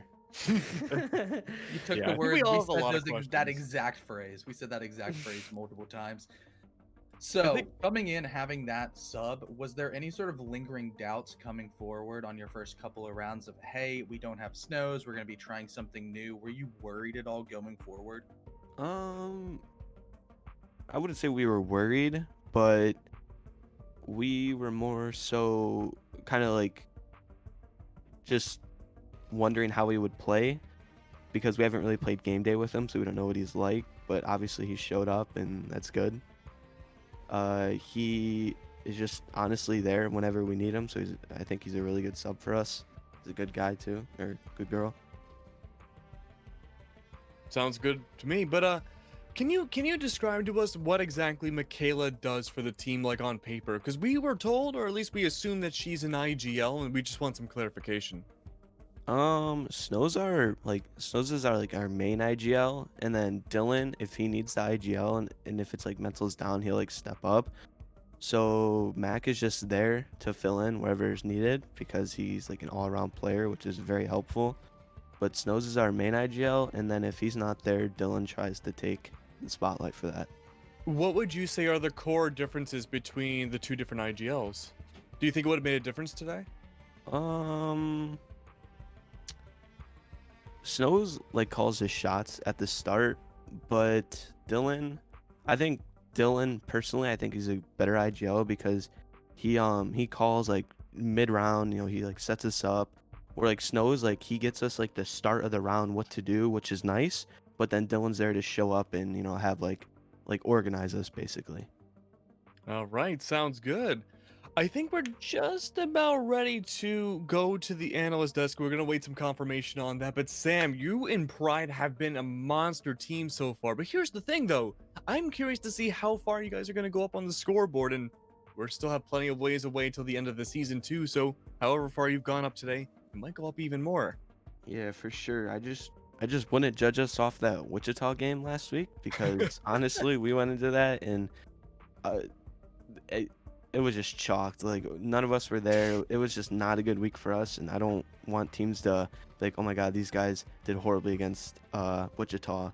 But no, we're gonna bring the heat, and I'm hyped. Ooh, you're gonna be like the new Arby's of SCS. That's what I want to see. But we will be transferring over to the analyst desk, and I think that means we're gonna have to say goodbye to CDAPS and Jasmine for the night. We do have two other casters coming in soon, and they're not below. You do see the wonderful production staff, of course, the Observer, the producers, Ferme, and Henru. One of the best double pairs that I've seen in a while. Galaxis, of course, behind the scenes, making sure that we're all really glued together, and of course, the analysts as well. But we'll be seeing them in a second. But CDAPS, Jasmine, it's been an honor having you guys here. And Jasmine, I want to see you more often here, dude. I want to be your show host more often. Oh, Max, come on. You're making me flustered. I'm so happy for you and all your positions. You too, CDAPS. I mean, we talked about it, you know what I'm saying. So, Yeah. these two, excellent, excellent, absolutely excellent guys. SCS is so lucky to have them. I'm just a fill-in here. These two deserve the highlights. I'm actually getting, I'm getting it right. I never get this right ever in any Yeah, league. we have this. Yeah. So yeah, thank you SCS. Thank you Keg, thank you Max, thank you CDAPS. Absolutely. So we'll be transferring over to the analysts just about now, I believe, and we have a lot to talk about with Villa. Hello, analysts. Yes, pointing up and pointing down. Now, step to the left. Bring it back now, y'all. Okay, so let's see what happens on Villa. You guys did highlight some rounds. I didn't see which rounds they were, so I'm going to go into this a little blind. Pond, why don't you start us off? Oh, you are muted, Pond. I can't hear you. Hello! Oh my welcome gosh, back. I believe that it is every single time that I come into one of these that I come in muted, but I'm talking about rounds 9 and round 4. Round 9 just because it is exactly what you said, man. I mean, Mac holds that left click down on that Alda Gobert, and what I watched the way that Mac has been playing the Maestro tonight, and just holding down the site, playing intel on cams, not getting super aggressive in the early round, and when she needs to at the end, just absolutely explodes. A little smile goes to my face whenever I see that Aldigo burr and just people feeding into that gunfire. Just makes me a little bit happy. Oh, nice. So let's actually dive into the rounds now. Smith, what happened in one of your preferred rounds? Because all the rounds, in my opinion, were frankly pretty crazy. I mean, I didn't have any preferred round. It was mostly pawn. It was all pawn. He chose them out. But to be honest, what happened here was just like Pryde was just a better team. It was just a better team overall. They played together. Good analysis. Very, very well. I mean, you can clearly see how well they were able to capture each other's refrags. They were able to provide each other with intel just as easily, and they were able to capitalize on that intel quickly and efficiently. And that's what I believe happened here. I mean, they automatically had the advantage when they're 2-4 split on a defender-sided map. Like Villa's pretty defender-sided, so they're 2-4 on an attack. They're going into the defense with an advantage, and maybe that played into first attempt's mental a little bit. I don't know. I just know that what I saw from first attempt wasn't the usual first attempt I usually see. It was baffling because like there's just some plays that I kind of questioned. Like, in one of those rounds, one of the players were just running through past Aviator door, and the site was Aviator, and he died because of that. So I don't know. Pride was just a better team, and first attempt realized that probably and got a little bit scared. Ooh. I mean, Pride, I think, did play extremely well, pretty much consistently throughout the entire set between both maps. But Pond, what rounds in particular did you want to see on Villa? I picked 4-9. I honestly Ooh. wanted to pick 4 and I believe it was 5 for Rizzer's clutches. I mean, I had said this in Kafe. Rizzer, top dog player. I really want it to be spammed in the chat. Get Rizzer and Goria into FBL, and Bone, but talk about that at a different time. Rizzer and Goria, two very, very talented players. I think you could honestly compare them just with their absolute dominance throughout the league. Rizzer being such a consistent fragger amongst both of these maps. Putting up some pretty crazy score lines, going, I believe, above 11. I believe dropped 11 kills this map and 14 if my memory serves me well for the first map. So that's 25 kills across 2 maps. I mean, that's very impressive, and especially when the kills are being really fed to everyone on the team. Rizzer really good at getting the opening picks, really good at playing the role that they were really getting to pull. That, oh my words are really catching me tonight. Playing the role that he needs to play, holding down the positions that he needs to. Playing red stairs on defense is always not a fun task, but I'm really liking the way that he fits into the team's chemistry. Yeah, and chemistry, I think, between both of these teams has been so important. And let's go back to that chemistry moment for a second, because Michaela really altered the chemistry of Pride a lot. Sam didn't really touch upon it too much. He did kind of mention the difference between Michaela and Snows, but I would love to hear an analysis point of view on the differences between their IGL abilities and what they can bring to the team. If you want to go first, Smith. Well, this is actually my first time seeing Pride play. I know, surprising. Week 3, I haven't seen these guys play. All I've heard was these guys were, to put it bluntly, a ranked team. So I was kind of expecting that kind of play style, but to my surprise, they were coming with a sub. So I didn't really see a lot of rank style plays. Of course, I see some things that could use some work, but like these guys played pretty well together. They weren't really. Sam said that they were trying to go for the opening frag, right? Which is good. You want that advantage. But overall, like they said, they were playing with they were trying to play off of the intel and everything. And you could see that. You can see that, and especially map 2, Villa, you can see that they were playing together, and just that's why. I mean, that's the why they won. That's why that you can see just how well Pride is doing. Yeah, I mean, you know what they call a pack of lions, right? Pride. A Pride Yeah. one. They're just balling first attempt. That's I all was they're doing. I was just gonna say it sounds like a bunch of lions. Like, Yeah, a bunch of lions. I mean, yeah, I mean, they're quite literally a bunch of lions. But let's talk about more about these lions, and let's dive into first attempt a little bit more. What was their biggest, I don't want to say failure, but what's their biggest flaw going into this final map, Pond? Man, I'll say failure. I don't care. They overpeaked everything, man. I mean, their setups were not bad, but they just got careless with their lives. As much as I don't want to say failure, I'll rag on teams. I think that they were just getting careless with their lives. I mean, we saw it in the last round with PK playing his life pretty well or pretty poorly, but I think this match in particular, like round 4 is a perfect time to even talk about this. Rizzer pushed in. You had Casper playing over their master bedroom. Rizzer walked right in front of Casper, and they could have had that call there in statuary. Played careless on those lives. Rizzer's able to get one clutch kill down there. We get to see a lucky, I wouldn't say it's a lucky shot from Rizzer right there, but you're rotating down without an ability to play that vertically, and now Rizzer's able to get the plant down. You got killers with your lives. You didn't swing. Like, if you're gonna swing everything, at least swing when you have the intel. And they should have had the intel that Rizzer was playing in statuary, and you had a guy in master to set up a cross angle, and they crossfire angle. They didn't. And it's just a lot of careless plays, and Pride capitalized on it. Yeah, and I mean, that's what you have to do in Siege, especially compared to most comp games. You have to, you have to top over what the other team can do. You have to take advantage of their failure. Now, Smith, I want to Mhm. hear your perspective on this.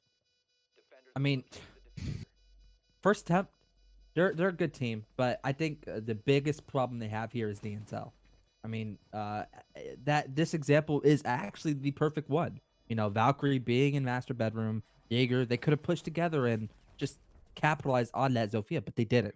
And it was just probably because they didn't provide each other with enough info to make plays, these good plays that could have worked so well together and just really changed the outcome of this match. Could have been a tie. It really could have been a tie. Yeah, that would have made C-Dubs happy. That would have actually made him happy. Yeah. Yeah, but we don't like C-Dubs being happy around here, so I'm glad it didn't work out. We only like Smith being happy. Pride. Yes. Pride for the Amen win. to man. that. Pride for the And win. I think Chief predicted Pryde as well. I would love to see some confirmation on that. But if that means that he did, I think that's 100% for Chief still so far. Me Nope. and Chief have 100% right now. Chief predicted it. Chief predicted a tie. Tie didn't come in. Chief, I know you're watching this in the chat. This is a wrong prediction, and I'm here going to be the first one to call you out on these things. That was a wrong prediction. No tie. It was. He did have a tie. You're right. That means only one. I think you're the only one with 100%. Me? Let's go. No, me, Smith. me. Smitty. I Ooh. predicted Visionary, and I predicted Pride, and All right. yeah, I mean it's clear and simple. I'm predicting Synthetic's gonna win this next match. Yeah, we're gonna be getting into that match momentarily. We're just getting the casters all situated. But Smith, what are tomorrow's lottery numbers right now? Beats me. I think it's gonna be 38 and 70. Hold on, let me write this down. Hold on. There's going to be a 6 somewhere in there. I can tell you Well, that. you That's- don't have 100% prediction rate. Okay, 38. 38, 8. You gotta Eight. get all. Mhm. 1. One. One's a lucky number.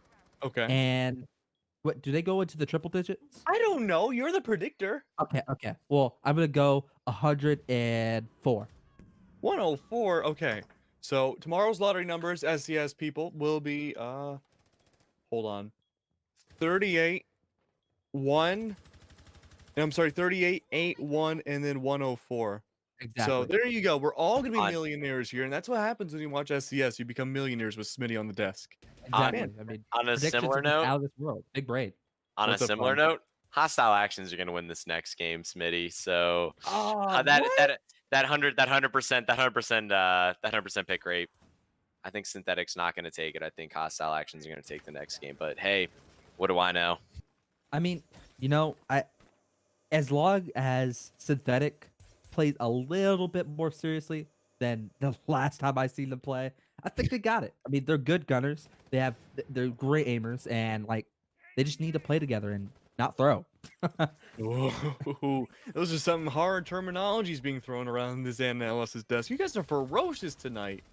I mean, that's how we Always. do. Me and Always. Pryde, man. Ferocious like lions, a pride of lions, if you will. Bunch of them. But I would love to hear your predictions on the upcoming set. We did hear Smitty, you said Team Synthetic, and Pond, you disagreed. You said it was going to be the other team, but I'm curious. Let's hear a little bit more about it while we get these casters ready. Smith, why Synthetic? You did touch upon it before, but I want you to kind of go a little bit deeper if you can. Pre-analysis. Okay, so I think the reason why is like Hostile Actions. I've seen them play a little bit before. They do think they have questionable gameplay as well as Pryde. I think we've seen Pryde and Hostile Actions go against each other. I don't remember who won, but it was close, right? I think I'm right on that. I think it was close, and they were just Pryde was just a better team and won that one, I believe. Not too sure. I'm really not too sure. I was not on Desk Analyst that game and wasn't really watching the score for that one. But Synthetic, I've seen them play, so I could only go off of them. That's the only reason why I'm predicting them. But not only that, judging between the two matchups, Pryde versus Hostile Actions, Synthetic versus who did they go against? Oh my gosh. Synthetic. Lycus Empire. Okay, they went against Lycus Empire and really had a close match, and I think Map won. I Yes. believe so. Yes, you are right So, there.